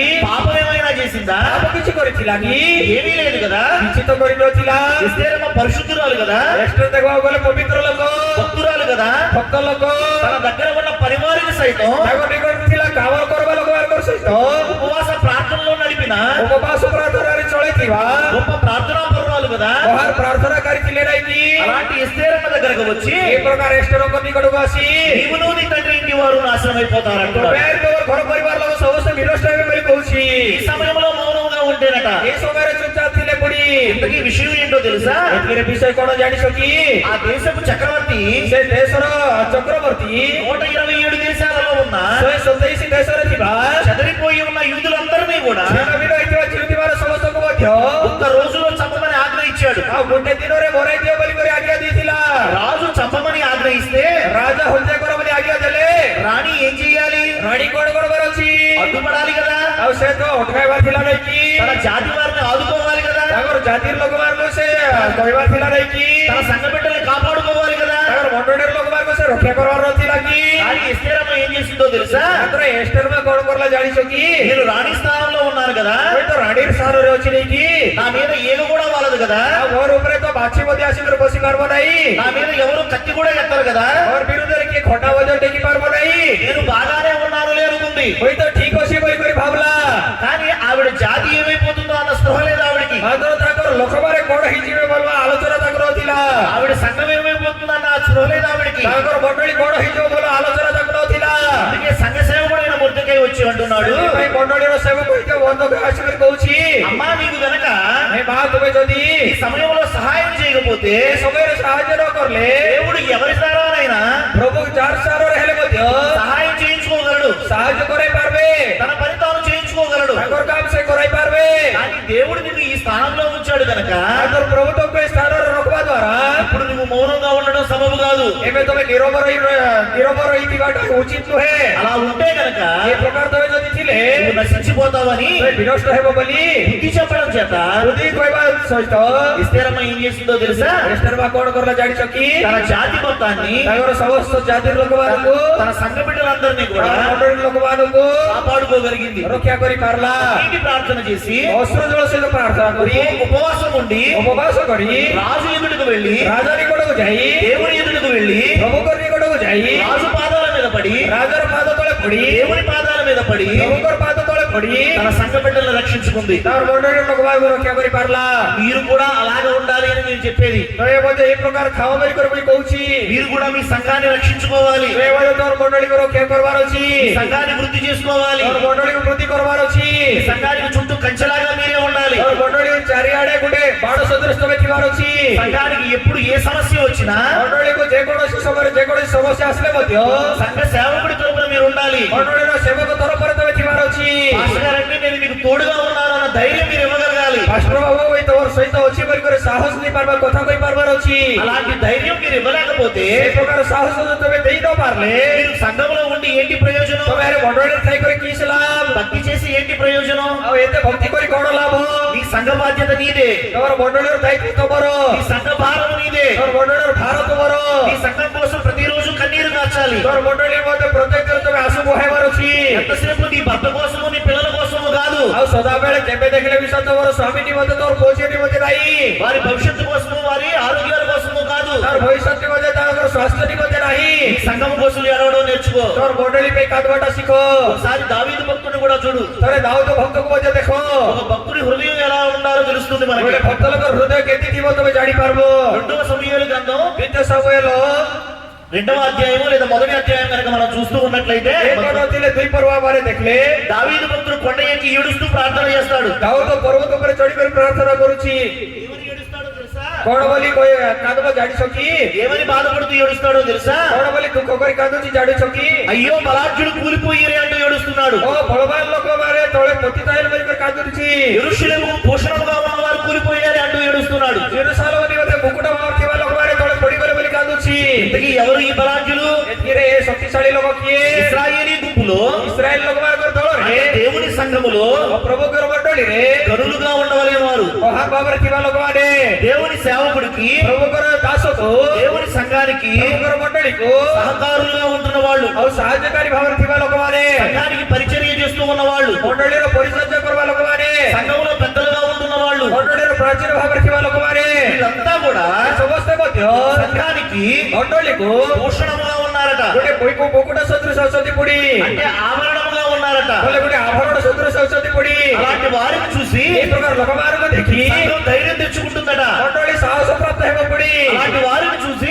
ଏ ପ୍ରକାର ଦେଖି సంఘం బలపడుతూ ఉందట. ମଣ୍ଡଳୀ ବଳପ୍ରାପ୍ତ ହେଉଅଛି ପୁଣି అయితే ఎందుకు ఏడుస్తున్నాడు తెలుసా? ହେଲେ କାହିଁକି କାନ୍ଦୁଛି ଜାଣିଛ କି? సంఘానికి పెద్దలుగా ఉన్న వీళ్ళే, ମଣ୍ଡଳୀର ପ୍ରାଚୀନ ଭାବରେ ଥିବା ଏମାନେ, సంఘములో పరిచర్య చేస్తున్న వీళ్ళే, ମଣ୍ଡଳୀକୁ ପରିଚର୍ଯା କରିବା ଏମାନେ, సంఘంలో ఎంతో నమ్మకంగా భక్తి చేస్తున్న వీళ్ళే ମଣ୍ଡଳୀର ବିଶ୍ୱସ୍ତ ଭାବରେ ଯାଇକରି ଭକ୍ତି କରିବା ଏମାନେ లోకములో పడిపోతూ ఉన్నారట, ଜଗତରେ ପଡି ଯାଉଛନ୍ତି, పాపములో పడిపోతూ ఉన్నారట, ପାପରେ ପଡି ଯାଉଛନ୍ତି, శరీర కార్యక్రమాల్లో పడిపోతూ ఉన్నారట. ଶାରୀରିକ କାର୍ଯ୍ୟରେ ପଡି ଯାଉଛନ୍ତି, అయ్యో అని గుండెలు బాదుకుంటూ ఉన్నాడు. ହାୟ ହାୟ ବୋଲି କରି ଛାତି ପିଟି ହଉଛନ୍ତି। ప్రతిరోజు పేపర్లోను టీవీలోను చూస్తూ ఉంటాడు. ପ୍ରତ୍ୟେକ ଦିନ ପେପରରେ ଟିଭିରେ ଦେଖୁଥିବ ఎంతో గొప్ప సేవ చేసిన దైవజనులు లాంటి వాళ్ళని చూస్తూ ఉంటారు. ଏ ଯେ ମହାନ ସେବା କରଲା ପ୍ରଭୁଙ୍କର ଭକ୍ତ ଲୋକମାନଙ୍କୁ ଦେଖୁଥିବ। అప్పుడప్పుడు ఇలాంటి వార్తలు మనం వింటూ ఉంటాం. ବେଳେ ବେଳେ ଆମେ ଏ ପ୍ରକାର ସମାଚାର ଶୁଣୁଥିବୁ। గొప్ప సేవ చేసిన దైవజనుడు ମହାନ ସେବା କରୁଥିବା ପ୍ରଭୁଙ୍କର ଦାସ ఏదో ఒక పాపం చేసి జైలుకు వెళ్ళాడు. କୌଣସି ଗୋଟେ ପାପ କରି କରି ଜେଲକୁ ଗଲା ବୋଲି ఆ వార్త విన్నప్పుడు ସେ ସମାଚାର ଶୁଣିଲା ସାଙ୍ଗେ ସାଙ୍ଗେ నీ హృదయం ఎలా స్పందిస్తుంది? ତୋ ହୃଦୟ କି ପ୍ରକାର ହେବ? దేవునికి, ପ୍ରଭୁକୁ, దేవుని సంఘానికి, ପ୍ରଭୁଙ୍କର ମଣ୍ଡଳୀକୁ, దేవుని సేవకి ପ୍ରଭୁଙ୍କର ସେବାକୁ అండగా ఉన్నవాళ్ళు ଛାୟା ଭାବରେ ଥିବା ଲୋକମାନେ, సంఘాన్ని ముందుకు నడిపిస్తూ ఉన్నవాళ్ళు, ମଣ୍ଡଳୀକୁ ଆଗକୁ ଚଳାଇବା ଲୋକମାନେ, సేవకులు కానివ్వండి, ମଣ୍ଡଳୀ ସେବକମାନେ ହୁଅନ୍ତୁ, సంఘ పెద్దలు కానివ్వండి, ମଣ୍ଡଳୀର ପ୍ରାଚୀନମାନେ ହୁଅନ୍ତୁ, వీళ్ళు కూడా పాపంలో పడిపోతూ ఉన్నారు. ଏମାନେ ମଧ୍ୟ ପାପରେ ପଡି ଯାଉଥିବେ। ఏ విశ్వాసం లేనివాడు, କୌଣସି ବିଶ୍ୱାସ ନଥିବା ଲୋକ, ఏ నామకార్థ క్రైస్తవుడు ନାମଧାରୀ ଖ୍ରୀଷ୍ଟିଆନ, వాడు పడిపోయాడు అంటే అర్థం చేసుకోవచ్చు. ସେ ତଳେ ପଡିଗଲା ବେଳେ ଗୋଟେ ଅର୍ଥ ଥିବ। ఎన్నో సంవత్సరాలుగా భక్తి చేస్తున్నావు, ଅନେକ ବର୍ଷ ଠାରୁ ତମେ ଭକ୍ତିରେ ଜୀବନ ଯାପନ କରୁଛ, అందరి ఎదుట పరిశుద్ధ జీవితం జీవిస్తూ ఉన్నావు, ସମସ୍ତ ସାମ୍ନାରେ ତମେ ପବିତ୍ରମୟ ଜୀବନ କାଟୁଛ, అందరి చేత కూడా కీర్తి ప్రతిష్టలు సంపాదించుకుంటున్నావు. ସମସ୍ତଙ୍କ ନିକଟରୁ ତମେ ପ୍ରଶଂସାନ୍విତ ହେଲ, నీవు పడిపోతే ఎలాగా? ମାତ୍ର ତମେ ଆଗ ତଳେ ପଡିଗଲେ କେମିତି? ఇప్పుడు దావీదు ఎందుకు ఏడుస్తున్నాడు అంటే ଏବେ ଦାଉଦ କାହିଁକି କାନ୍ଦୁଛି ବୋଲେ అలాంటి గొప్ప విశ్వాసులు పడిపోతూ ఉన్నారట, ଏ ପ୍ରକାର ମହାନ ବିଶ୍ୱାସୀ ମାନେ ତଳେ ପଡି ଯାଉଛନ୍ତି, సంఘ పెద్దలు పడిపోతూ ఉన్నారట, ମଣ୍ଡଳୀର ପ୍ରାଚୀନ ମାନେ ପଡି ଯାଉଛନ୍ତି, దేవుని సేవకులు పడిపోతూ ఉన్నారట. ପ୍ରଭୁଙ୍କର ଦାସ ମାନେ ପଡି ଯାଉଛନ୍ତି। అలాంటి వారిని చూసినప్పుడు ଏ ପ୍ରକାର ଲୋକମାନଙ୍କୁ ଦେଖିଲା ବେଳେ నీ హృదయం కన్నీటితో నిండిపోవద్దా? ତମର ହୃଦୟ ଅଶ୍ରୁ ଜଳ ସହିତ ପରିପୂର୍ଣ୍ଣ ହେବାର ନାହିଁ କି? అలాంటి వార్త విన్నాక కూడా ଏ ପ୍ରକାର ସମାଚାର ଶୁଣିଲା ଉତ୍ତାରେ ମଧ୍ୟ మీరు భోజనం చేయగలుగుతున్నారు ତମେ అంటే କେମିତି ଖାଇପାରୁଛ ବୋଲେ ఆ భోజనం మీకు అరుగుతుందా? ଆଉ ସେ ଖାଦ୍ୟ ଖାଇଲାଟା ତମକୁ ଚିରୁଛି କି? ఒకసారి ఆలోచన చేయండి. ଥରେ ମନେ ପକାଅ, ఈ సంఘం కోసం నీకు ఎలాంటి వేదన లేదా? ତମର ମଣ୍ଡଳୀ ପ୍ରତି ତମର କୌଣସି ବେଦନା ନାହିଁ କି? అలాంటి వార్తలు విన్నాక నువ్వు మోకరించి కన్నీటి ప్రార్థన చేయొద్దా? ଏ ପ୍ରକାର ସମାଚାର ଶୁଣିଲା ସାଙ୍ଗେ ସାଙ୍ଗେ ତମେ ଆଣ୍ଠୁପାତିରେ ପ୍ରାର୍ଥନା କରିବାର ନାହିଁ କି? పాడైపోయిన సంఘాన్ని మరలా నువ్వు తిరిగి నిర్మించవద్దా? ବୈଠକ ମଣ୍ଡଳୀକୁ ତମେ ପୁନର୍ବାର ନିର୍ମାଣ କରିବାର ନାହିଁ କି? సంఘ భారాన్ని నీ భుజాల మీద వేసుకుని నువ్వు మోయవద్దా? ମଣ୍ଡଳୀର ଭାରକୁ ତମର କାନ୍ଧ ଉପରେ ତମେ କହିବାର ନାହିଁ କି? యేసుక్రీస్తు ప్రభువుల వారు కూడా మత్తయి సువార్తలో ఒక మాట మాట్లాడతారు. ପ୍ରଭୁ ଯୀଶୁ ଖ୍ରୀଷ୍ଟ ମଧ୍ୟ ବାଚ୍ୟ ସୁସମାଚାର ଗୋଟେ କଥା କହୁଛନ୍ତି, ప్రయాసపడి భారం మోసుకుంటున్న సమస్త జనులారా ପରିଶ୍ରାନ୍ତ ଭାରଗ୍ରସ୍ତ ସମସ୍ତେ నా యొద్దకు రండి, ମୋ ନିକଟକୁ ଆସ, నా యొద్దకు వచ్చి ମୋ ନିକଟକୁ ଆସି 3 పూటలా తిని హాయిగా పడుకోండి అన్నాడా? ଆଉ 3 ପ୍ରହର ତମେ ଆରାମସେ ଖାଇକରି ଶୁଅ ବୋଲି କରି କହିଲେ କି? ఏమన్నాడు କଣ ବୋଲି କରି କହିଲେ? తెలుసా? తెలియదా మీ అందరికి? ଜାଣିଛ କି ନାଇଁ ବାକ୍ୟ କିସା?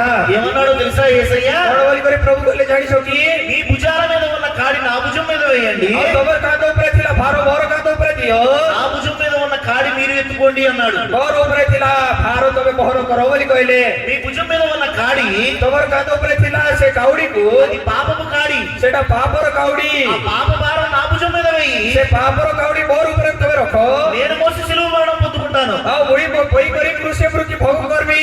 అయితే ହେଲେ నీకు కూడా ఒక బాధ్యత ఉంది, ତମକୁ ମଧ୍ୟ ଗୋଟେ ଦାୟିତ୍ୱ ଅଛି, నీకు కూడా ఒక పని అప్పగిస్తున్నాను. ତମକୁ ମଧ୍ୟ ଗୋଟେ କାମ ସମର୍ପଣ କରୁଛି। ఆ బాధ్యత ఏంటో తెలుసా? ସେ କାମ କଣ ଜାଣିଛ କି? నా భుజం మీద కూడా ఒక కాడి ఉంది, ମୋର କାନ୍ଧ ଉପରେ ମଧ୍ୟ ଗୋଟେ କାଉଡି ଅଛି, ఆ కాడి నువ్వెత్తుకో అంటున్నాడు. ସେ କାଉଡି ତମେ ବହନ କର ବୋଲି କହୁଛନ୍ତି। ఇంతకీ యేసయ్య భుజం మీద ఉన్న కాడేమిటి? ଏଥିରେ ପ୍ରଭୁଙ୍କର କାନ୍ଧ ଉପରେ ଥିଲା କାଉଡି କେତିଟା? రాజ్యభారము అనే కాడి, ଆଉ ରାଜ୍ୟର କର୍ତ୍ତୃତ୍ୱ ଭାର ବୋଲବା କାଉଡି, దేవుని సంఘ రాజ్యభారము అనే కాడి. ଈଶ୍ୱରଙ୍କର ରାଜ୍ୟର ଭାର ବୋଲବା କାଉଡି। ఆ సంఘ కాడిని నువ్వు భుజం మీద ఎత్తుకోవద్దా? ଆଉ ସେ ମଣ୍ଡଳୀର କାଉଡିକୁ ତମର କାନ୍ଧ ଉପରେ କହିବାର ନାହିଁ କି? సంఘ వ్యాప్తికి నువ్వు సహకరించొద్దా? ମଣ୍ଡଳୀର ବ୍ୟାପ୍ତି ମଧ୍ୟ ତମେ ସାହାଯ୍ୟ କରିବାର ନାହିଁ କି? స్వయంగా దేవుడు అప్పగిస్తున్న బాధ్యత కదా. ଏଇଟା ପ୍ରଭୁ ନିଜେ ତମକୁ ସମର୍ପଣ କରିବା ଦାୟିତ୍ୱ ନୁହେଁ କି?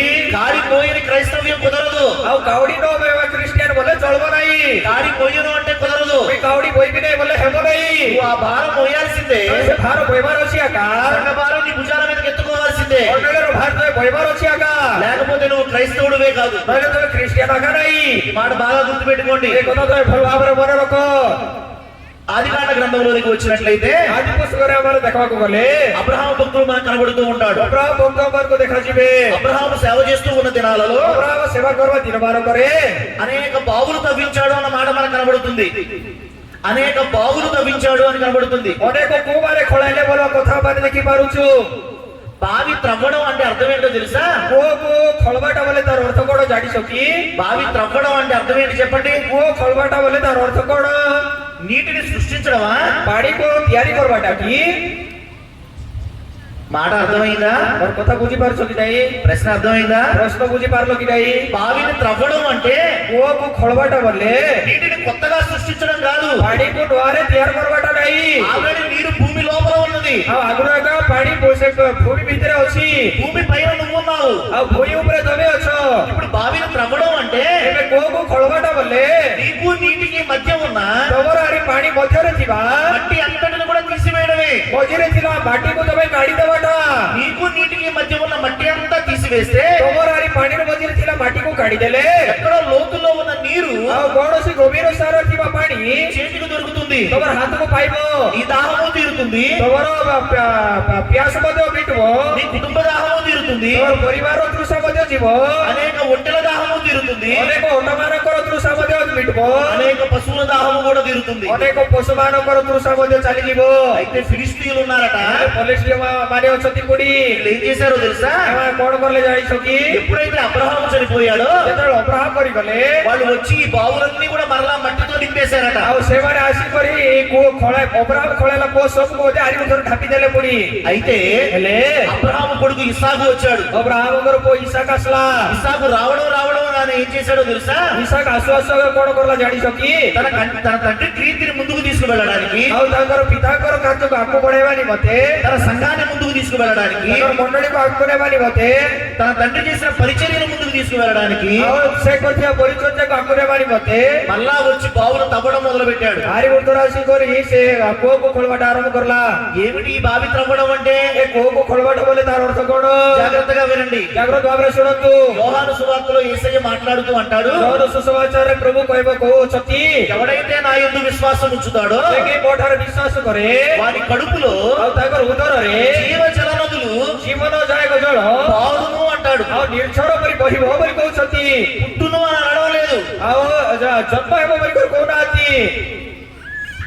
అంటే అర్థం ఏమిటి అంటే, ଆଉ ତାର ଅର୍ଥ କଣ ବୋଲେ మనందరము పుట్టినప్పుడే ଆମର ସମସ୍ତେ ଜନ୍ମ ହେଲା ବେଳେ దేవుడు మన కడుపులో ପ୍ରଭୁ ଆମଙ୍କର ଉଦରରେ ఒక జీవ జల నదిని ఉంచాడు. ଗୋଟେ ଜୀବନ ଜଳର ନଦୀ ରଖିଅଛନ୍ତି।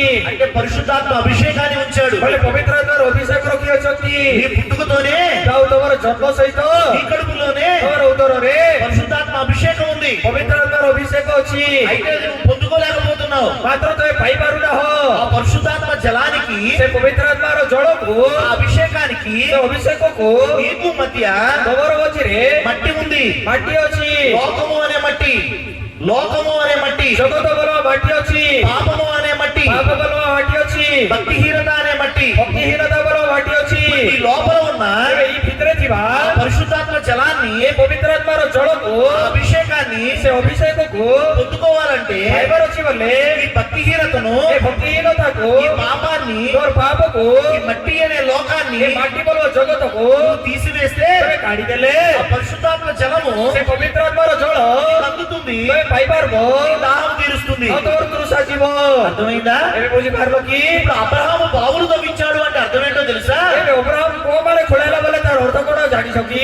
అబ్రహాము పరిచర్య చేస్తూ ఉన్న దినాలలో, ଅବ୍ରାହମ ସେବା କାର୍ଯ୍ୟ କରିବା ଦିନରେ, అబ్రహాము సేవ చేస్తూ ఉన్న దినాలలో ଅବ୍ରାହମ ସେବା କରିବା ଦିନରେ అనేక మంది ప్రజలను ଅନେକ ଲୋକମାନଙ୍କୁ ఈ పరిశుద్ధాత్మ అభిషేకంలోనికి నడిపించాడు. ଏ ପବିତ୍ର ଆତ୍ମାର ଅଭିଷେକରେ ଚଳାଇ ଆଣିଲେ। పరిశుద్ధాత్మ నడిపింపులోనికి నడిపించాడు. ପବିତ୍ର ଆତ୍ମାର ଚାଳନାରେ ଚଳାଇ ଆଣିଲେ।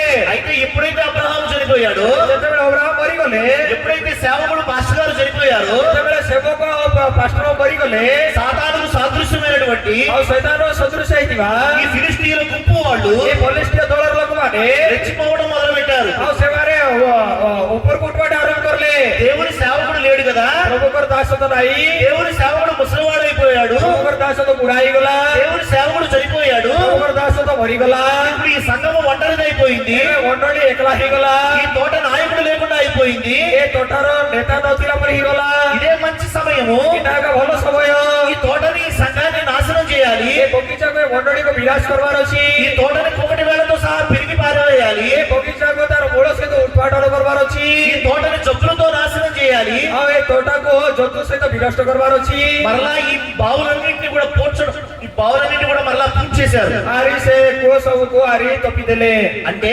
ବୋଲେ నమ్ముకున్న విశ్వాసులనే, ବିଶ୍ୱାସ କରିଥିବା ବିଶ୍ୱାସୀ ମାନଙ୍କୁ పరిశుద్ధాత్మ అభిషేకం పొందిన విశ్వాసులనే, ପବିତ୍ରାତ୍ମାର ଅଭିଷେକ ପାଇଥିବା ବିଶ୍ୱାସୀ ମାନଙ୍କୁ ఇలాంటి నమ్మకమైన భక్తుల్ని విశ్వాసుల్ని ତମର ପରି ବିଶ୍ୱସ୍ତ ବିଶ୍ୱାସୀ ମାନଙ୍କୁ ఈ దురాత్మలైన సాతానులు వచ్చి ఏం చేస్తున్నారో తెలుసా? ଏ ଦୁରାତ୍ମା ଶୈତାନ ମାନେ ଆସିବ କଣ କରୁଛନ୍ତି ଜାଣିଛ କି ఈ పరిశుద్ధాత్మ అభిషేకంలో నుండి ଏ ପବିତ୍ରାତ୍ମାର ଅଭିଷେକ ଠାରୁ మరలా మిమ్మల్ని ପୁନର୍ବାର ବାଟକୁ లోకంలోనికి తీసుకువెడుతున్నారు, ଜଗତ ମଧ୍ୟକୁ ନେଇ ଯାଉଅଛନ୍ତି లోక ఆశల్లోనికి తీసుకువెడుతూ ఉన్నారు, ଜଗତର ଆଶାରେ ନେଇ ଯାଉଅଛନ୍ତି లోక ఆచారాలు సాంప్రదాయాల్లోనికి తీసుకువెడుతూ ఉన్నారు. ଜଗତର ଅଭ୍ୟାସ ସଂସ୍କୃତି ମଧ୍ୟରେ ନେଇ ଯାଉଅଛନ୍ତି సేవకుడు ఎంతో కష్టపడి ସେବକ କେତେ କଷ୍ଟ ପଡି లోకంలో నుండి మిమ్మల్ని తీసుకుని సంఘంలోకి తీసుకువస్తే ଜଗତ ମଧ୍ୟରୁ ତମକୁ ଟାଣି ଆଣିକର ମଣ୍ଡଳୀ ଭିତରେ ରଖିଲେ ఈ సాతాను వచ్చి ଏ ଶୈତାନ ଆସି సంఘంలో నుండి మిమ్మల్ని మరలా లోకంలోకి తీసుకువెడుతూ ఉన్నాడు. ମଣ୍ଡଳୀ ଠାରୁ ପୁନର୍ବାର ତମକୁ ଜଗତ ମଧ୍ୟକୁ ନେଇ ଯାଉଅଛି అయితే ఈసారి ఇసాకు వచ్చాడు, ହେଲେ ଏଥର ଇସାକ ଆସିଲା సేవకుడి కొడుకు వచ్చాడు, ଆଉ ସେବକର ଦାସର ପୁଅ ଆସିଲା సేవకుడి వారసుడు వచ్చాడు. ଆଉ ସେବକର ଉତ୍ତରାଧିକାରୀ ଆସିଲା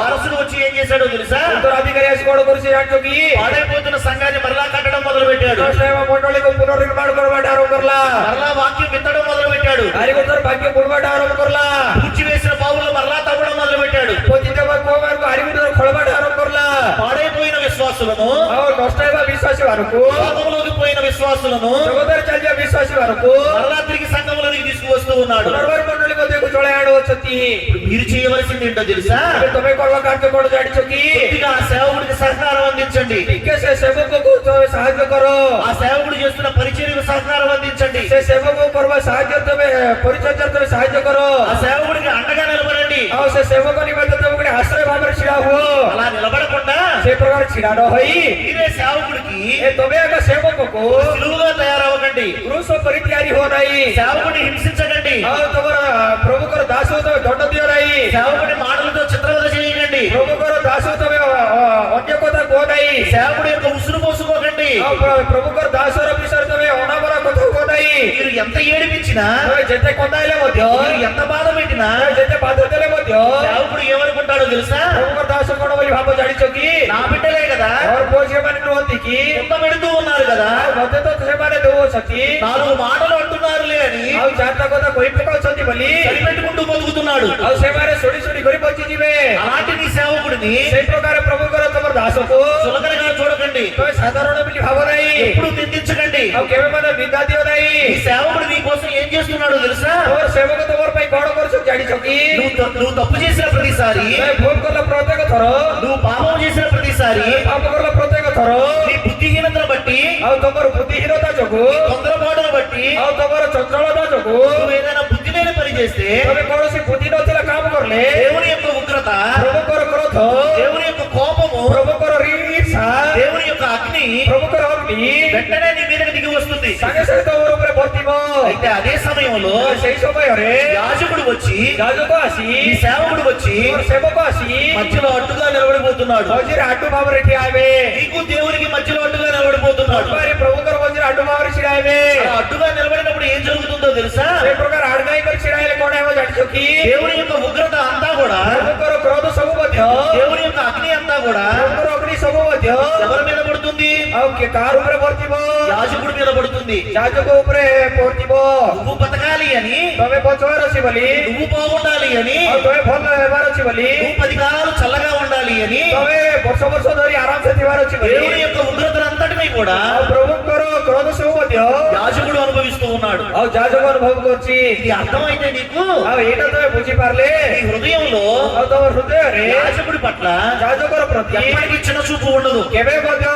ଅନାବନା ତମେ କହିବ ନାହିଁ నీ సేవకుడు నువ్వు ప్రేమించడం మొదలు పెడతావు, ତମର ସେବକକୁ ତମେ ପ୍ରେମ କରବାଟା ଆରମ୍ଭ କରିବ కుటుంబ పెద్దగా స్వీకరిస్తావు. ତମର ପରିବାର ଗୋଟେ ମୁଖ୍ୟ ଭାବରେ ସ୍ୱୀକାର କରିବ మాస్టర్ గారు మీరు ఉండండి, మొత్తం నేను చేస్తానంటూ పని అంతా నీ భుజాల మీద వేసుకుంటావు. ଆଉ ପାଷ୍ଟର ବାବୁ ତମେ ଥାଅ ସବୁ କାମ ମୁଇଁ ଆଗ କରିଦେବି ବୋଲି ଭାର ତମେ ଆଗ ବହିବ పరిచర్యలో ముందుండడం మొదలు పెడతావు. ଆଉ ପରିଚର୍ଯାରେ ତମେ ଆଗରେ ଥିବାଟା ଆରମ୍ଭ କରିବ దేవుని పరిచర్యలో ముందు ఉండడం అనేది ପ୍ରଭୁଙ୍କର ସେବା କାର୍ଯ୍ୟରେ ପରିଚର୍ଯା ଆଗରେ ଥିବାଟା ବୋଲେ ఎంత ఆశీర్వాదకరమో తెలుసా మీకు? କେତେ ଆଶୀର୍ବାଦଜନକ ତମେ ଜାଣିଛ କି? ఈ సభలు జరుగుతూ ఉన్న ఈ 2 రోజులు కూడా ଏ ସେବା ସଭା ଚାଲୁଥିବା ଏଇ 2 ଦିନ ମଧ୍ୟ పరిచర్య చేసిన మీ అందరినీ కూడా నేను చూశాను. ପରିଚର୍ଯା କରିଥିବା ତମ ସମସ୍ତଙ୍କୁ ମୁଁ ଦେଖିଲି, ఎంతో సంతోషించాను కూడా. ବହୁତ ଆନନ୍ଦିତ ହେଲି। వంటల దగ్గర కూడా, వంటల దగ్గర ରନ୍ଧାବଢ଼ାରେ ମଧ୍ୟ ఆడవారు కనబడడం లేదు, ସ୍ତ୍ରୀ ଲୋକମାନେ ଦେଖା ଦଉନାହାନ୍ତି, అందరూ మగవాళ్లే కనబడుతూ ସମସ୍ତ ఉన్నారు. ପୁରୁଷମାନେ ଦେଖା ଦଉଛନ୍ତି। సిగ్గుపడకుండా ଆଉ ଲାଜ ନ ହୋଇ దేవుని పని చేస్తూ ఉన్నారు. ପ୍ରଭୁଙ୍କର କାମ କରୁଛନ୍ତି। ఎవరైతే దేవుని పని చేస్తారో ଯିଏ ପ୍ରଭୁଙ୍କର କାମ କରିବେ, అందులోనూ ఘనహీనమైన పని చేస్తారు, ଆଉ ଯେଉଁମାନେ ଆଉ ପ୍ରଶଂସା ନ ଆସିବା କାମ କରିବେ, దేవుడు వారిని ఘనపరుస్తాడు. ପ୍ରଭୁ ସେମାନଙ୍କୁ ପ୍ରଶଂସା କରିବେ। ఇలా వాక్యం బోధించడం అనేది ଏ ପ୍ରକାର ଉପଦେଶ ଦେବାଟା ବୋଲେ ఘనమైన పని. ମହାନ କାର୍ଯ୍ୟ, నాకు వచ్చే ఆశీర్వాదం చాలా చిన్నది. ମାତ୍ର ମତେ ଆସିବା ଆଶୀର୍ବାଦ ବହୁତ କମ୍। చీపురు పట్టుకుని ఓడవడం ఉంది చూడండి, ଆରେ ତମେ ଝାଡୁ ଧରି କରି ଝାଡୁ କଲେ ଯୋଉ ଆସିବ, భోజన సామాగ్రి శుభ్రం చేయడం ఉంది చూడండి, ଖାଇଲା ଖୋଲିକୁ ପକାଇ ଦେଲେ ତମେ ସଫା କଲେ ଆସିବ ନେଇକି, అది ఘనహీనమైన పని. ଆଉ ସେଟା ବହୁତ କମ କାମ। కానీ వారికి వచ్చే ఆశీర్వాదం చాలా పెద్దది. ମାତ୍ର ସେମାନଙ୍କ ଆସିବା ଆଶୀର୍ବାଦ ବହୁତ ବଡ। నా ఆశీర్వాదం చిన్నది, ଆଉ ମୋର ଆଶୀର୍ବାଦ ସାନ, ఘనమైన పని యొక్క ఆశీర్వాదం చిన్నది, ଆଉ ମହାନ ଆଶୀର୍ବାଦର କାମ ସାନ, ఘనహీనమైన పని యొక్క ఆశీర్వాదం చాలా పెద్దది. ଆଉ ବହୁତ నీଚ କାର୍ଯ୍ୟର ଆଶୀର୍ବାଦ ବହୁତ ଅଧିକ। మిమ్మల్ని మీరు తగ్గించుకుని ତମେ ନିଜକୁ ନିଜେ ନ୍ୟୁନ କରି సంఘ పరిచర్య చేయండి. ମଣ୍ଡଳୀର ପରିଚର୍ଯା କର, సంఘ యాజకుడికి తోడుగా ఉండండి. ମଣ୍ଡଳୀର ଯାଜକର ସହକାରୀ ହୁଅ। ఈ పూట ఒక తీర్మానం చేసుకోండి మీ మనసులో. ଆଜି ଆଗ ତୋର ମନ ଭିତରେ ଗୋଟେ ନିଷ୍ପତ୍ତି ନିଅ। ఇది మొదలుకొని ଆଜିଠାରୁ ଆରମ୍ଭ କରି ఈ రోజు నుండి ଆଜିଠାରୁ నా సేవకుడికి, ମୋର ସେବକକୁ, నా సంఘానికి, ମୋର ମଣ୍ଡଳୀକୁ, నా దేవునికి, ମୋର ପ୍ରଭୁକୁ, నా దేవుని సేవకి ମୋର ପ୍ରଭୁଙ୍କର ସେବାକୁ నేను అండగా ఉంటాను. ମୁଁ ସହକାରୀ ଭାବରେ ଥିବି। సంఘ భారాన్ని నా భుజాల మీద వేసుకుంటాను. ମଣ୍ଡଳୀର ଭାର ମୋର କାନ୍ଧ ଉପରେ ମୁଁ ବହିବି। సంఘ విశ్వాసం కోసం వేదనతో ప్రార్థన చేస్తాను. ମଣ୍ଡଳୀର ବିଶ୍ୱାସ ଭାର ନିମନ୍ତେ ମୁଁ ବେଦର ସହିତ ପ୍ରାର୍ଥନା କରିବି। ఇక మీదట ఈ సంఘము ଆଜିଠାରୁ ଏ ମଣ୍ଡଳୀ సేవకుడిది కాదు, ଆଉ ସେବକର ନାହିଁ। ఇక మీదట ఈ సంఘము ଆଜିଠାରୁ ଏ ମଣ୍ଡଳୀ నాది అని ମୋର ବୋଲି తీర్మానం చేసుకోండి. ଆଉ ତମେ ନିଷ୍ପତ୍ତି ନିଅ। తీర్మానం చేసుకుంటారా? ନିଷ୍ପତ୍ତି ନେବ କି? తీర్మానం చేసుకుంటాను అన్నవాళ్ళు ନିଷ୍ପତ୍ତି ନେବି ବୋଲବା ଲୋକମାନେ మీ హృదయం మీద చేయి పెట్టుకుని ତମର ଛାତି ଉପରେ ହାତ ଦେଇ దేవుని ఎదుట ପ୍ରଭୁଙ୍କର ସାମ୍ନାରେ నిజంగా ఒప్పుకోండి. ଆଉ ସତ ଭାବରେ ତମେ ଗୋଟେ ଥର ସ୍ୱୀକାର କର। బోధపడలేదా? ବୁଝାଗଲା ନାହିଁ କି? అర్థమైంది, అర్థం కాలేదా? ବୁଝିପାରିବ କି ବୁଝିଲ ନାହିଁ? సంఘానికి అండగా ఉంటాను అని ధైర్యంగా గుండెల మీద చెయ్యి వేసుకుని చెప్పండి అంటున్నా. ମଣ୍ଡଳୀର ସାହାଯ୍ୟକାରୀ ଭାବରେ ଥିବି ବୋଲି ସାହସ ଭାବରେ ସବୁ ପ୍ରଭୁଙ୍କର ସାମ୍ନାରେ ଛାତି ଉପରେ ହାତ ଦେଇ କରି କୁହ ବୋଲି କରି କହୁଛି। ఒకసారి నేను చూస్తాను. ଗୋଟେ ଥର ମୁଁ ଦେଖିବା ପାଇଁ ଇଚ୍ଛା କରୁଛି। లేదండి పాస్టర్ గారు, ନାଇଁ ପାଷ୍ଟର ବାବୁ, నేను అలా ఉండలేను, ମୁଁ ସେଠି ରହିପାରିବି ନାହିଁ। ఆ వాళ్ళ భారం నా భుజాల మీద వేసుకోను, ସେମାନଙ୍କର ଭାର ମୋ ଏଇ କାନ୍ଧ ଉପରେ ବୋହିବି ନାହିଁ। ఏదో ఆదివారం మందిరానికి వస్తాను, ରବିବାର ଦିନ ଗିର୍ଜା ଆସିବି, 10-20 కానుక ఇస్తాను, 10 କି 20 ଟଙ୍କା ଚାନ୍ଦା ଦେଇଦେବି, పండక్కి పాస్టర్ గారికి బట్టలు పెడతాను, ପର୍ବଦିନ ପାଷ୍ଟର ବାବୁକୁ କପଡ଼ା ଲତା ଦେବି, ఇదే నేను చేస్తాను, ମୁଁ ଏତିକି ଆଗା କରିବି। ఇక ఏమీ చేయను అంటారా? ତମେ କିଛି କରିବି ନାହିଁ ବୋଲୁଛ କି? ఒక నమస్కారం. ତମକୁ ଗୋଟେ ନମସ୍କାର। నమస్కారం. ନମସ୍କାର। అర్థమైందా ఇదన్నా? ଏବେ ହେଲେ ବୁଝିଲ କି ନାହିଁ?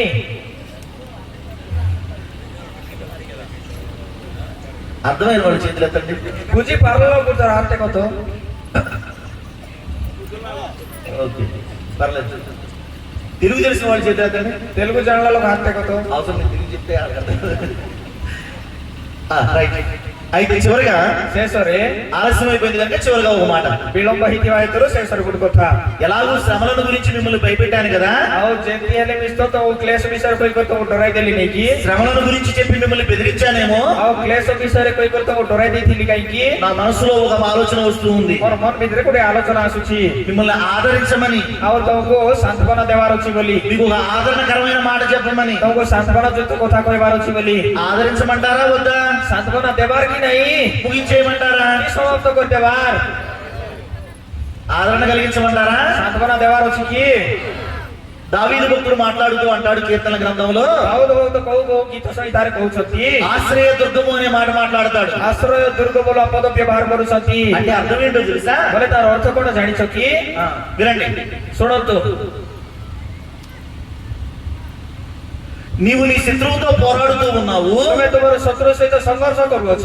నీ శత్రువు ତୁମର ଶତ୍ରୁ సాతాను అయి ఉండొచ్చు, ଶୈତାନ ହେଇପାରେ, నీ శ్రమలు అయి ఉండొచ్చు, ତୁମର କ୍ଲେଶ ହେଇପାରେ, నీ అప్పులు అయి ఉండొచ్చు, ତୁମର ଋଣ ହେଇପାରେ, వ్యాధులు అయి ఉండొచ్చు. ତୁମର ବ୍ୟାଧି ହେଇପାରେ। నీ శత్రువు ఏదైనా కానివ్వండి, ତୁମର ଶତ୍ରୁ ଯେକୌଣସି ବିଷୟ ହେଉ, నీవు నీ శత్రువుతో పోరాడుతూ ఉన్నావు. ତମେ ତୁମର ଶତ୍ରୁ ସହିତ ଯୁଦ୍ଧ କରୁଛ। అయితే నీ శత్రువు బలమైన వాడు, ହେଲେ ତୁମର ଶତ୍ରୁ ତୁମ ଠାରୁ ବଳବାନ, నీ రోగం బలమైనది, ତୁମର ରୋଗ ବଳବାନ, నీ అప్పులు బలమైనవి, ତୁମର ଋଣ ବଳବାନ, సాతాను బలమైన వాడు. ଶୈତାନ ବଳବାନ ଲୋକ। నువ్వు ఇప్పుడు నీ శత్రువుని ఓడించలేకపోతున్నావు. ତମେ ଏବେ ତୁମର ଶତ୍ରୁକୁ ହରାଇ ପାରୁନାହ, నీ బలం సరిపోవడం లేదు, ତୁମର ବଳ ହେଇପାରୁନାହିଁ, వాడితో పోరాడలేకపోతున్నావు. ତା ସହିତ ଯୁଦ୍ଧ କରିପାରୁନ। కాబట్టి ସେଥିପାଇଁ నువ్వు వాడి దగ్గర నుంచి పారిపోయావు. ତମେ ତା ଠାରୁ ଦୂରରେ ଦୌଡ଼ି କରି ବାହାରି ଆସିଛ। నువ్వు వాడితో పోరాడి గెలవగలిగితే ఓకే, ତମେ ତାର ସହିତ ଯୁଦ୍ଧ କରିପାରିଲେ ସେ ଚଳିବ, సాతాన్ని ఓడించగలిగితే ఓకే, ଶୈତାନକୁ ହରାଇ ପାରିଲେ ଚଳିବ, నీ శ్రమలను నువ్వు గెలవగలిగితే ఓకే. ଆଉ ତମର କ୍ଲେଶକୁ ତମେ ଜିଣି ପାରିଲେ ଚଳିବ। కానీ ମାତ୍ର నువ్వు పోరాడలేక, ତମେ ସଂଘର୍ଷ କରି ନ నీ ପାରି, శత్రువును జయించలేక, ତମ ଶତ୍ରୁକୁ ଜିଣି ନ ପାରି, భయముతో ତମେ ଭୟରେ పారిపోతూ ఉన్నావు. ଆଉ ଥାଇ ଆସୁଛ। అలా పారిపోతున్నావు కదా అని এই ପ୍ରକାର ଥାଇ ପଳାଉଛ ବୋଲି నీ శత్రువు నిన్నేమి విడిచిపెట్టడం ତମ లేదు. ଶତ୍ରୁ ତମକୁ ଛାଡି ଦେଉନାହିଁ, వాడు నీ వెనకాల పరిగెడుతూ వస్తున్నాడు. ସେ ତମର ପଛରେ ଥାଇ ଥାଇ କରି ଆସୁଛି, నిన్ను అందుకోవడానికి వేగంగా పరిగెడుతూ వస్తున్నాడు. ତମକୁ ଥରବା ପାଇଁ ବହୁତ ଶୀଘ୍ର ଆସୁଛି। నువ్వు భయంతో ఉన్నావు గనుక, ତମେ ଭୟରେ ଥିବା ଦ୍ୱାରା, నువ్వు గాయాలతో ఉన్నావు గనుక, ତା ସହିତ ଥିବା ଦ୍ୱାରା, నువ్వు రక్తమోడుతూ ఉన్నావు గనుక, ତମ ରକ୍ତ ଥରାଉଥିବା ଦ୍ୱାରା, వాడి చేతికి తొందరగానే చిక్కుపోతూ ఉన్నావు. ତା ହାତରେ ତମେ ବହୁତ ଶୀଘ୍ର ଥରା ପଡିଯାଉଛ। ఇప్పుడు నువ్వు వాడి చేతికి చిక్కకుండా ఉండాలి అంటే ଏବେ ତମେ ତାର ହାତରେ ଥରା ନ ପଡବାର ଅଛି ବୋଲେ, ఉన్నది ఒకే ఒక మార్గము, ଆଉ ଥିବା ଏକମାତ୍ର ମାର୍ଗ ఆశ్రయ దుర్గము. ఆశ్రయ దుర్ଗ। ఎవరా ఆశ్రయ దుర్గము ସେ అంటే ఆశ్రయ దుర్ଗ କିଏ ବୋଲେ సాక్షాత్తు యేసుక్రీస్తు ప్రభువుల వారు. ସ୍ୱୟଂ ପ୍ରଭୁ ଯୀଶୁ ଖ୍ରୀଷ୍ଟ ଅଟନ୍ତି। ఒకసారి నువ్వు వాడి చేతికి చిక్కావా, ଥରେ ତମେ ତାର ହାତରେ ଥରା ପଡିଲ ବୋଲେ వాడు నిన్ను చంపేస్తాడు. ଆଉ ସେ ତମକୁ ମରାଇ ଦେବ, ఆ అప్పులు నిన్ను చంపేస్తాయి, ସେ ଋଣ ତମକୁ ମରାଇ ଦେବ, ఆ రోగం నిన్ను చంపేస్తుంది, ସେ ରୋଗ ତମକୁ ମରାଇ ଦେବ, ఆ సాతాను నిన్ను చంపేస్తాడు, ସେ ଶୈତାନ ତମକୁ ମରାଇ ଦେବ, వాడు నిన్ను ఓడించేస్తాడు. ସେ ତମକୁ ହରାଇ ଦେବ। ఇప్పుడు వాడి చేతికి చిక్కకుండా ఉండాలి అంటే ତାର ହାତରେ ଥରା ନ ପଡିଲା ପରି ଥିବାର ଅଛି ବୋଲେ నీకు ఒక ఆశ్రయం కావాలి, ତମକୁ ଗୋଟେ ఆశ్రୟ ଦରକାର ଅଛି, ఒక ఆశ్రయ దుర్గము నీకు కావాలి, ଗୋଟେ ఆశ్రୟ దుర్ଗ ଦରକାର ଅଛି, నిన్ను కాపాడేవాడు నీకు కావాలి, ତମକୁ ରକ୍ଷା କରିବା ଲୋକ ଦରକାର ଅଛି, తన రెక్కల కింద కాచుకునేవాడు కావాలి, ତମ ବେଣା ତଳେ ରକ୍ଷା କରିବା ଲୋକ ଦରକାର ଅଛି, సాతాను చేతికి చిక్కకుండా కాపాడేవాడు నీకు కావాలి, ତମକୁ ଶୈତାନ ହାତରେ ଥରା ନ ପଡିଲା ପରି କରିବା ଲୋକ ଗୋଟେ ଦରକାର ଅଛି, నీకు అండగా ఉండేవాడు నీకు కావాలి, ଆଉ ତମକୁ ଛାଇ ପରି ଥିବା ଲୋକ ଜଣେ ଦରକାର ଅଛି, గాయాలకు కట్లు కట్టేవాడు నీకు కావాలి, ତମର ଘାକୁ ପଟି ବାନ୍ଧିବା ଲୋକ ଜଣେ ଦରକାର ଅଛି, నిన్ను స్వస్థపరిచేవాడు నీకు కావాలి. ତମକୁ ସୁସ୍ଥ କରିବା ଲୋକ ଜଣେ ଦରକାର ଅଛି। అలా ఎవరైనా ఉన్నారా? ଏ ପ୍ରକାର କିଏ ମଧ୍ୟ ଅଛି କି? ఎవరైనా ఉన్నారా? କିଏ ହେଲେ ଅଛି କି? కీర్తనల గ్రంథము ଗୀତ ସହିତ 23వ కీర్తన 23 ପର୍ବ మీ అందరికీ తెలిసిన కీర్తనే. ତମ ସମସ୍ତଙ୍କୁ ଜାଣିଲା ଗୀତ ସହିତ అలా పారిపోతూ ఉన్న సమయంలో, ଏ ପ୍ରକାର ଧାଇ ଥିବା ସମୟରେ, ఆ భయంతో నువ్వు పారిపోతూ ఉన్న సమయంలో ଭୟରେ ଧାଇ କରି ପଳାଇ ଯାଉଥିବା ସମୟରେ మనం పాడాల్సిన పాట, ମାନେ ଗାଇବା ଗୀତ, మనందరం పాడుకునే పాట, ଆମେ ସମସ୍ତେ ଗାଇବା గୀତ, యెహోవా నా కాపరి ସଦାପ୍ରଭୁର ପ୍ରତିପାଳକ, నాకు లేమి కలుగదు, ତୋର ଅଭାବ ହେବ ନାହିଁ, యెహోవా నా కాపరి అట, ସଦାପ୍ରଭୁର ପ୍ରତିପାଳକ ପୁଣି దేవుడు మన కాపరి అట, ସେ ଆମର ପ୍ରତିପାଳକ ପୁଣି దేవుడు మన ఆశ్రయ దుర్గమట. ସେ ଆମର ଆଶ୍ରୟ ଦୁର୍ଗ ପୁଣି। ఇప్పుడు నువ్వేం చేయాలో తెలుసా? ଏବେ କଣ କରିବାର ଅଛି ଜାଣିଛ କି? ఆ ఆశ్రయ దుర్గంలోనికి వెళ్ళాలి. ସେ ଆଶ୍ରୟ ଦୁର୍ଗ ନିକଟକୁ ଯିବାର ଅଛି, యేసయ్యను నువ్వు ఆశ్రయించాలి. ପ୍ରଭୁକୁ ତମେ ଆଶ୍ରୟ ନେବାର ଅଛି, ఆయన రెక్కల కింద కొంతకాలం ఉండాలి. నువ్వు ତାଙ୍କ ବେଣା ତଳେ କିଛି କାଳ ତମେ ଥିବାର ଅଛି, గాయాలతో వచ్చిన నిన్ను ଘାରେ ଥିବା ଘା ଯୁକ୍ତ ହେଇଥିବା ତୁମମାନଙ୍କୁ యేసయ్య ఏం చేస్తాడో తెలుసా? ବିଶ୍ୱାସୀ କଣ କରିବେ ଜାଣିଛ କି? యెహోవా నా కాపరి ପ୍ରଭୁ ମୋର ପ୍ରତିପାଳକ, నాకు లేమి కలుగదు, ମୋର ଅଭାବ ହେବ ନାହିଁ, పచ్చిక గల చోట్ల ఆయన నన్ను పరుండ చేయించున్నాడు, କେବଳ ତୃଣମୟ ସ୍ଥାନରେ ମଧ୍ୟ ଶୟନ କରାଇବେ, శాంతికరమైన జలముల యొద్ద నన్ను నడిపించుచున్నాడు. ଶାନ୍ତି ଜଳ ପାଖେ ପାଖେ ମଧ୍ୟ ଚଳାଇ ଦେବେ। యేసయ్య ఏం చేస్తాడో తెలుసా? ପ୍ରଭୁ ଯୀଶୁ କଣ କରିବେ ଜାଣିଛ କି? అలా గాయాలతో, ସେଠି ଘାରେ రక్తముతో ରକ୍ତ ଛରାଇ భయపడి పారిపోయి వచ్చిన నిన్ను ଭୟ କରି ଥାଇ ଥାଇ କରି ଆସିଲା ତୁମକୁ దగ్గరకు తీసుకుని ଆଉ ନିକଟକୁ ଡାକି నీ గాయాలకు కట్లు కట్టి ତମର ଘାକୁ ସେ ପଟି ବାନ୍ଧି నీకు చక్కటి విశ్రాంతిని కలుగు చేస్తాడు. ତମକୁ ଉତ୍ତମ ବିଶ୍ରାମ ଦେବେ। మరలా గాయాలు కోలుకునేంత వరకు, ପୁନର୍ବାର ଘା ଶୁଖିବା ପର୍ଯ୍ୟନ୍ତ, మరలా నువ్వు తిరిగి మనిషి అయ్యేంత వరకు, ପୁନର୍ବାର ତମେ ଠିକ ମନୁଷ୍ୟ ପରି ହେଲା ପର୍ଯ୍ୟନ୍ତ, సంపూర్ణ స్వస్థతతో నువ్వు నిండుకునేంత వరకు ସମ୍ପୂର୍ଣ୍ଣ ସୁସ୍ଥତାରେ ଲାଭ କରିବା పର୍ଯ୍ୟନ୍ତ దేవుడు నీకు అండగా ఉండి ପ୍ରଭୁ ତମର ଆଶ୍ରୟ ଭାବରେ ଥାଇ ప్రతిరోజు దేవుడు నిన్ను పోషిస్తూ ఉంటాడు. ପ୍ରତ୍ୟେକ ଦିନ ପ୍ରଭୁ ତମକୁ ପ୍ରତିପାଳନ କରୁଥିବେ। ఒకనొక దినాన ଦିନେ రోజులు గడిచిన తర్వాత ଦିନ ବାର ବିତିଗଲା ଉତାରେ స్వస్థత పొందుకుంటావు, ତମେ ସୁସ୍ଥ ପାଇବ, మంచం మీద నుండి నువ్వు లేస్తావు, ଖଟିଆରୁ ଉଠିବ, బల్లం పుచ్చుకుంటావు, బలం పుంజుకుంటావు. ଆଉ ତମେ ବଳ ପ୍ରାପ୍ତ ହେବ దేవుని సన్నిధిలో ఉన్నావు గనక, ପ୍ରଭୁଙ୍କର ସାନ୍ନିଧ୍ୟରେ ଥିବା ଯୋଗୁ, దేవుని సన్నిధిలో ఎదుగుతూ ఉన్నావు గనక, ପ୍ରଭୁଙ୍କର ସାନ୍ନିଧ୍ୟରେ ବଢୁଥିବା ଯୋଗୁ, దేవుని నీడలో ఎదుగుతూ ఉన్నావు గనక ପ୍ରଭୁଙ୍କର ଛାଇ ତଳେ ଥିବା ଯୋଗୁ నీకు ధైర్యం వచ్చేస్తుంది, ତମକୁ ସାହସ ଆସିବ, నీకు ఆరోగ్యం వచ్చేస్తుంది, ତମକୁ ସ୍ୱାସ୍ଥ୍ୟ ଆସିବ, మునుపటి మనిషిలాగా మారిపోతావు. ତମେ ପୂର୍ବତର ବଳବାନ ମଣିଷ ସଦୃଶ ହେଇଯିବ। ఇప్పుడు దేవుడు ఏం చేస్తాడో తెలుసా? ଏବେ ପ୍ରଭୁ କଣ କରିବେ ଜାଣିଛ କି? నువ్వు స్వస్థపడ్డావు కదా, ତମେ ସୁସ୍ଥ ହେଲ ନେଇକି హాయిగా ఇంటికి వెళ్ళి బతికిపో అనడు. ଆରାମସେ ଘରେ ଯାଇକରି ବଞ୍ଚ ବୋଲି କରି କହିବେ ନାହିଁ, హాయిగా ఇంటికి వెళ్ళి చక్కగా పడుకోమని చెప్పడు. ଆରାମସେ ଘରେ ଯାଇକରି ଶୁଅ ବୋଲି କରି କହିବେ ନାହିଁ। దేవుడు ఏం చేస్తాడో తెలుసా? ପ୍ରଭୁ କଣ କହିବେ ଜାଣିଛ କି? కీర్తన గ్రంథము ଗୀତ ସହିତ 144 కీర్తనలో 144 ପର୍ବରେ ఆయన మన చేతులకు యుద్ధం నేర్పుతాడట, ଆମଙ୍କର ହସ୍ତରେ ଯୁଦ୍ଧ କରବାଟେ ଶିଖାଇବେ, మన వేళ్లకు పోరాటం నేర్పుతాడట. ଆମଙ୍କର ଅଙ୍ଗୁଳିକୁ ସଂଘର୍ଷ କରବାଟେ ଶିଖାଇବେ। ఎందుకని నీకు యుద్ధం నేర్పుతున్నాడు? କାହିଁକି ତମକୁ ଯୁଦ୍ଧ କରବାଟେ ଶିଖାଉଛନ୍ତି? ఎందుకు నీకు పోరాటం నేర్పుతున్నాడు? କାହିଁକି ତମକୁ ସଂଘର୍ଷ କରବାଟେ ଶିଖାଉଛନ୍ତି? ఎందుకో తెలుసా? କାହିଁକି ଜାଣିଛ କି? ఒకప్పుడు ଦିନେ సాతాను చూసి ଶୈତାନକୁ ଦେଖି వాడిని ఓడించలేక ତାକୁ ହରାଇ ନ ପାରି భయపడి పారిపోయి వచ్చావు. ଭୟ କରି ତମେ ଥାଇ କରି ବାହାରି ଆସିଲ।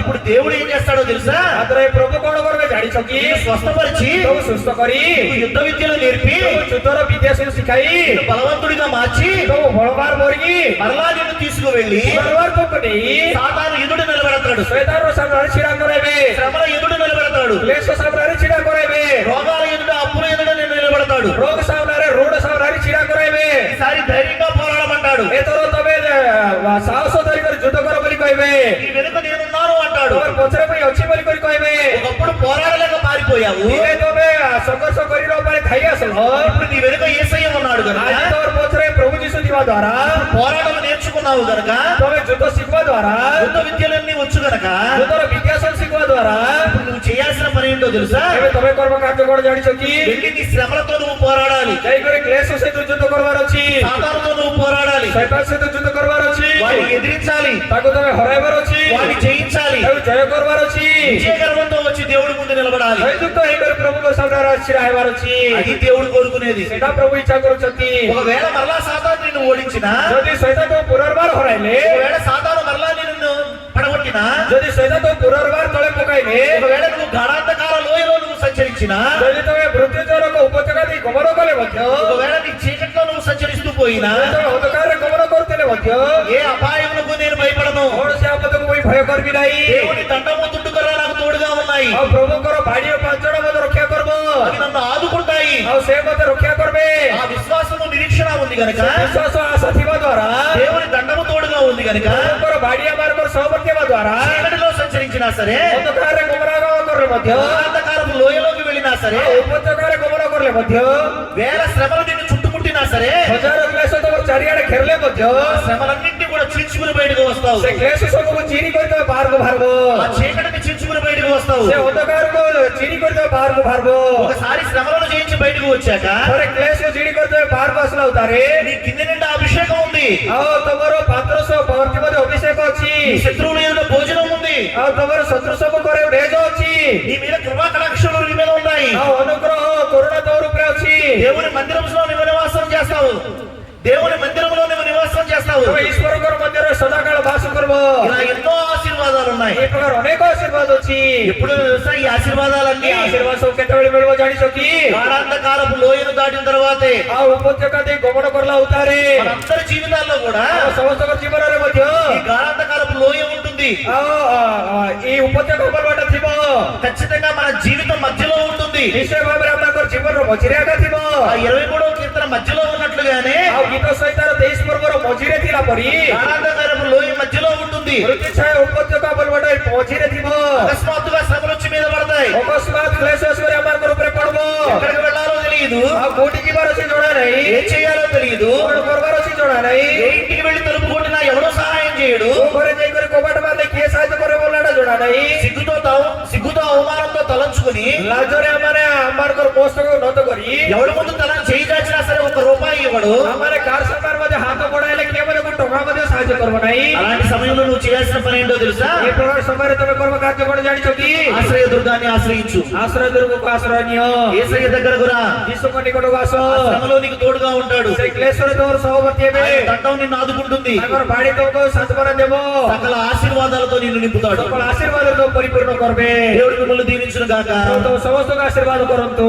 ఆమేన్. ఆమేన్ ఆమేన్. ఆమేన్ ఆమేన్. ఆమేన్। అందరికీ మరణాత. ସମସ୍ତଙ୍କୁ ମାରଣାଥ। ఏమైనా అర్థమైందా? ఏదైనా ఉపయోగకరంగా ఏమైనా ఉందా? నేర్చుకున్నట్లుగా ఏమైనా ఉందా? କିଛି ମତେ ବୁଝା ପଡିଲା କି ନାଇଁ? ତମକୁ ବୁଝା ଗଲା କି? ତମକୁ ବ୍ୟବହାରିତ ହେବ କି? ଉପକାର ହେଲା ପରି ଲାଗୁଛି କି? నిన్న తిన్న కూర చెప్పమంటే మర్చిపోతాం. କାଲି କି ତରକାରୀ ଖାଇଲ କୁହ ବୋଲେ ଆମେ ଭୁଲିଯିବୁ। అలాగే విన్న వాక్యం కూడా ఏమైపోతుంది చెప్పండి? ସେମିତିଆଟା ଆମେ ଶୁଣିଲା ବାକ୍ୟ ମତେ କଣ ହେଇଯିବ କୁହ? అందుకనే హృదయంలో భద్రం చేసుకోండి. ସେଥିପାଇଁ ହୃଦୟ ଭିତରେ ସୁରକ୍ଷା କରିବାର ଅଛି। అందరికీ మరణాత. ସମସ୍ତଙ୍କୁ ମାରଣାଥ। ముందుగా అందరికంటే ముందుగా ఓపికగా ఉన్న మీ అందరికీ మరణాత. ଆଉ ସର୍ବପ୍ରଥମେ ଆଉ ଧୈର୍ଯ୍ୟ ଧରି କରି ବସି କରି ଶୁଣିଲା ତମ ସମସ୍ତଙ୍କୁ ମାରଣାଥ। నేను ముఖ్యంగా థ్యాంక్స్ చెప్పాల్సిన వ్యక్తి ఒకరు ఉన్నారు. ମୁଁ ମୁଖ୍ୟ ଭାବରେ ଧନ୍ୟବାଦ ଦେବା ବ୍ୟକ୍ତି ଜଣେ ଅଛନ୍ତି। ఇలా మీ దగ్గరకు రావడానికి కానివ్వండి, లేదా మా ఆతిథ్యానికి సంబంధించిన విషయాలు కానివ్వండి, మా ప్రయాణానికి సంబంధించిన విషయాలు కానివ్వండి, ଏ ପ୍ରକାର ଆତିଥ୍ୟ ନିମନ୍ତେ ହେଉ, ଆମମାନେ ତମର ନିକଟକୁ ଆସିବା ନିମନ୍ତେ ହେଉ, ନଥିଲେ ଆମମାନଙ୍କର ଯାତ୍ରା ନିମନ୍ତେ ହେଉ, అన్ని దగ్గర ఉండి ఒక వ్యక్తి చూసుకున్నారు. ସବୁ ପାଖରେ ରହିକରି ଗୋଟେ ବ୍ୟକ୍ତି ଦେଖାରେଖା କରଲା। ఆ బ్రదర్ పేరు ఉదిత్. ଆଉ ସେ ବାବୁଙ୍କର ନାମ ଉଦିତ। మొత్తము దగ్గరుండి ఆయనే చూసుకున్నారు. ସବୁ ପାଖରେ ରହିକରି ଆମମାନଙ୍କୁ ଦେଖିଲେ। నేను ముందుగా కృతజ్ఞత చెప్పాలి అంటే ఆయనకే చెప్పాలి. ପ୍ରଥମରେ ଧନ୍ୟବାଦ ଦେବାର ଅଛି ବୋଲେ ତାଙ୍କୁ ଦେବାର ଅଛି। ట్రైన్ దిగిన దగ్గర నుంచి ଟ୍ରେନ ଓହ୍ଲାଇଲା ସମୟ ଠାରୁ మళ్ళా రేపు ట్రైన్ ఎక్కేంత వరకు కూడా ଆଜି କାଲିକୁ ଟ୍ରେନ ଚଢବା ପର୍ଯ୍ୟନ୍ତ ମଧ୍ୟ పూర్తి బాధ్యత తన భుజాల మీద వేసుకున్నాడు. ସମ୍ପୂର୍ଣ୍ଣ ଦାୟିତ୍ୱ ସେ ତାଙ୍କର କାନ୍ଧ ଉପରେ ନେଇଛନ୍ତି। నన్ను ఒక సిలువుగా మోసుకుంటూ ఉన్నాడు ఈ 2 రోజులు. ମତେ ଗୋଟେ କ୍ରୁଜ କରି ଏତେ ଦିନ ମତେ କହୁଛି। రేపు ఉదయాన్నే ఈ సిలువును దించేస్తాడు ఆయన. ଆରେ କାଲି ସକାଳକୁ ତାର କାନ୍ଧରେ ଥିଲା କ୍ରୁଜକୁ ତଳେ ଓହ୍ଲାଇ ଦେବ କି ନା? హాయిగా 2 చేతులు కూడా హాయిగా చాపుకుంటాడు. ଆରାମ ସେ ଦୁଇଟା ହାତ ମଧ୍ୟ ଫେଳାଇ କରିଥିବ। ఆ తర్వాత ତାଉତାରେ జీబీఎంఐ గారికి, ଆଉ ଗର୍ଣ୍ଣି ବଡି ବାବୁଙ୍କୁ, పెద్దలైన గారికి మరణాత. ଆଉ ଅଧିକାରୀ ସମସ୍ତଙ୍କୁ ମାରଣାଥ। ఆ తర్వాత ତାଉତାରେ ఆ, రవి అయ్య గారు నాకు బాబాయ్ లాంటి వారు. ଆଉ ରୂପ ବାବୁ ମୋର ଦାଦା ନଥିଲେ ସାନ ବାପା ପରି ଲାଗବେ। బాబాయ్ లాంటి వారు కూడా కాదు, బాబాయ్. ଆଉ ସାନ ବାପା ପରି ନାହିଁ, ଆମର ସାନ ବାପା ଆକା। ఒక బంధత్వం ఉంది మా మధ్య. ଆମମାନଙ୍କର ମଝିରେ ଗୋଟେ ବନ୍ଧନ ଅଛି। అయ్యగారికి కూడా నా మరణాత. ବାବୁଙ୍କୁ ମତେ ମାରଣାଥ, అమ్మగారికి మరణాత. ମାଙ୍କୁ ମାରଣାଥ, అలాగే ట్రాన్స్లేటర్ తమ్ముడు బ్రదర్ నా శామ్యుల్ కు మరణాత. ଆଉ ଅନୁବାଦ କର ଭାଇଙ୍କୁ ମତେ ମାରଣାଥ, ఆర్కెస్ట్రా వారికి, ବାଦ୍ୟ ବୃନ୍ଦକୁ, అలాగే భోజనాలు ఏర్పాటు చేసిన వారికి, ସେ ପ୍ରକାରେ ଖାଦି ପିନ୍ଧି ଦେଖୁଥିବା ଲୋକମାନଙ୍କୁ, ముఖ్యంగా ఆతిథ్యం ఇచ్చిన కుటుంబానికి, ଆଉ ଆମମାନଙ୍କୁ ଆତିଥ୍ୟ ଦେଇଥିବା ଏ ପରିବାରକୁ, కొందరు ఎరుగగానే దేవదూతలకు దేవునికి ఆతిథ్యం ఇచ్చారు అని బైబిల్లో ఉంది. ଆଉ ବାଇବଲରେ ନ ଜଣା ଲୋକମାନଙ୍କୁ, ନ ଜଣା ଲୋକମାନେ ପ୍ରଭୁଙ୍କର ଦୂତମାନଙ୍କୁ ଆକା ଆତିଥ୍ୟ ଦେଲେ ବୋଲି ଲେଖାଯାଇଛି। ఓ చిన్న రహస్యం చెప్పంటారా? ଗୋଟେ ଛୋଟ రహస్ୟ କହିବି କି? చెక్క వంటండి చిట్కాలు అంటారు చూడండి. ଆଉ ରନ୍ଧା ଘରେ ଥିବା ଗୋଟେ ଛୋଟ ଛୋଟ ବିଷୟ ମାନେ ଥିବ ନାଇଁ କି? ఒక చిట్కా చెప్పంటారా? ଗୋଟେ ଛୋଟ କଥା କହିବି କି? బోర్ కొట్టిస్తున్నానంటారా? କି ତମକୁ ବିଚାର କରୁଛି? ఆ? ఆ. దేవుడు అబ్రహాముకు ఒక వాగ్దానం చేస్తాడు, సంతానాన్ని ఇస్తాను అని. ପ୍ରଭୁ ଅବ୍ରାହ୍ମଙ୍କୁ ସନ୍ତାନ ଦେବି ବୋଲି କରି ଗୋଟେ ପ୍ରତିଜ୍ଞା କରିବେ। ఎప్పుడు వాగ్దానం చేస్తాడో తెలుసా? ଯେତେବେଳେ ପ୍ରତିଜ୍ଞା କରିବେ ଜାଣିଛ କି? 75 సంవత్సరాల వయసు ఉన్నప్పుడు. 75 ବୟସ ଥିବା ସମୟରେ। కానీ పిల్లల్ని ఇచ్చాడా? ମାତ୍ର ସନ୍ତାନ ଦେଲେ କି? అబ్రహాముకు 100 ఏళ్ల వయసు వచ్చేసింది. ଅବ୍ରାହ୍ମଙ୍କୁ 100 ବର୍ଷ ବୟସ ବାହାରି ଆସିଲା। 25 ఏళ్ళు ఇట్టే గడిచిపోయాయి. 25 ବର୍ଷ ଦେଖିବାକୁ ବାହାରିଗଲା। కానీ బిడ్డనివ్వలేదు. ମାତ୍ର ସନ୍ତାନ ଦେଲେ ନାହିଁ। ఎప్పుడు బిడ్డనిచ్చాడో తెలుసా? କେତେବେଳେ ସନ୍ତାନ ଦେଲେ ଜାଣିଛ କି? అబ్రహాము ఇంటికి వచ్చి ଅବ୍ରାହ୍ମ ଘରକୁ ଆସି భోజనం చేశాక ଖାଇଲା ଉତାରେ అప్పుడు దీవించాడు. ସେତେବେଳେ ପ୍ରଭୁ ଆଶୀର୍ବାଦ କଲେ। ఆతిథ్యము అంత గొప్పది. ଆତିଥ୍ୟ ବଲଟା ସେତେ ମହାନ।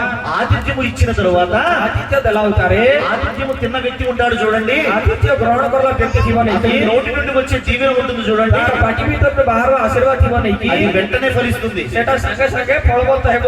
25 సంవత్సరాల నుంచి పిల్లలు లేని అబ్రహాముకి 25 ବର୍ଷ ଠାରୁ ସନ୍ତାନ ନଥିବ ଅବ୍ରାହ୍ମଙ୍କୁ ఆతిథ్యము ఇచ్చాక ଆତିଥ୍ୟ ଦେଲା ଉତାରେ బిడ్డలు కలిగారు. ଆଉ ସନ୍ତାନ ପ୍ରାପ୍ତ ହେଲେ। మీరు కూడా ତମେ ମଧ୍ୟ ఈ దైవజనులకి ତମର ଭକ୍ତ ଲୋକକୁ ఆతిథ్యం ఇచ్చి చూడండి. ଆତିଥ୍ୟ ଗୁଡିକ ଦେଇକରି ଦେଖ, తక్కువ ఆశీర్వదించబడతారు. ସାଙ୍ଗେ ସାଙ୍ଗେ ଆଶୀର୍ବାଦ ପାଇବ।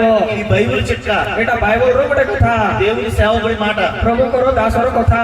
దేవుడు మిమ్మల్ని దీవించును గాక. ପ୍ରଭୁ ତମ ସମସ୍ତଙ୍କୁ ଆଶୀର୍ବାଦ କରନ୍ତୁ। అందరికీ మరణాత. ସମସ୍ତଙ୍କୁ ମାରଣାଥ।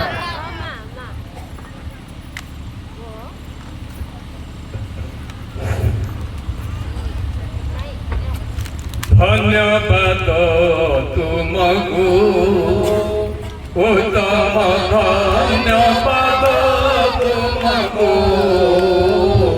ଧନ୍ୟବାଦ ତୁମକୁ ଉତ୍ତମ ଧନ୍ୟବାଦ ତୁମକୁ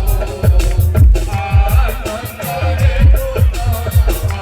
ହୋଇଥିବା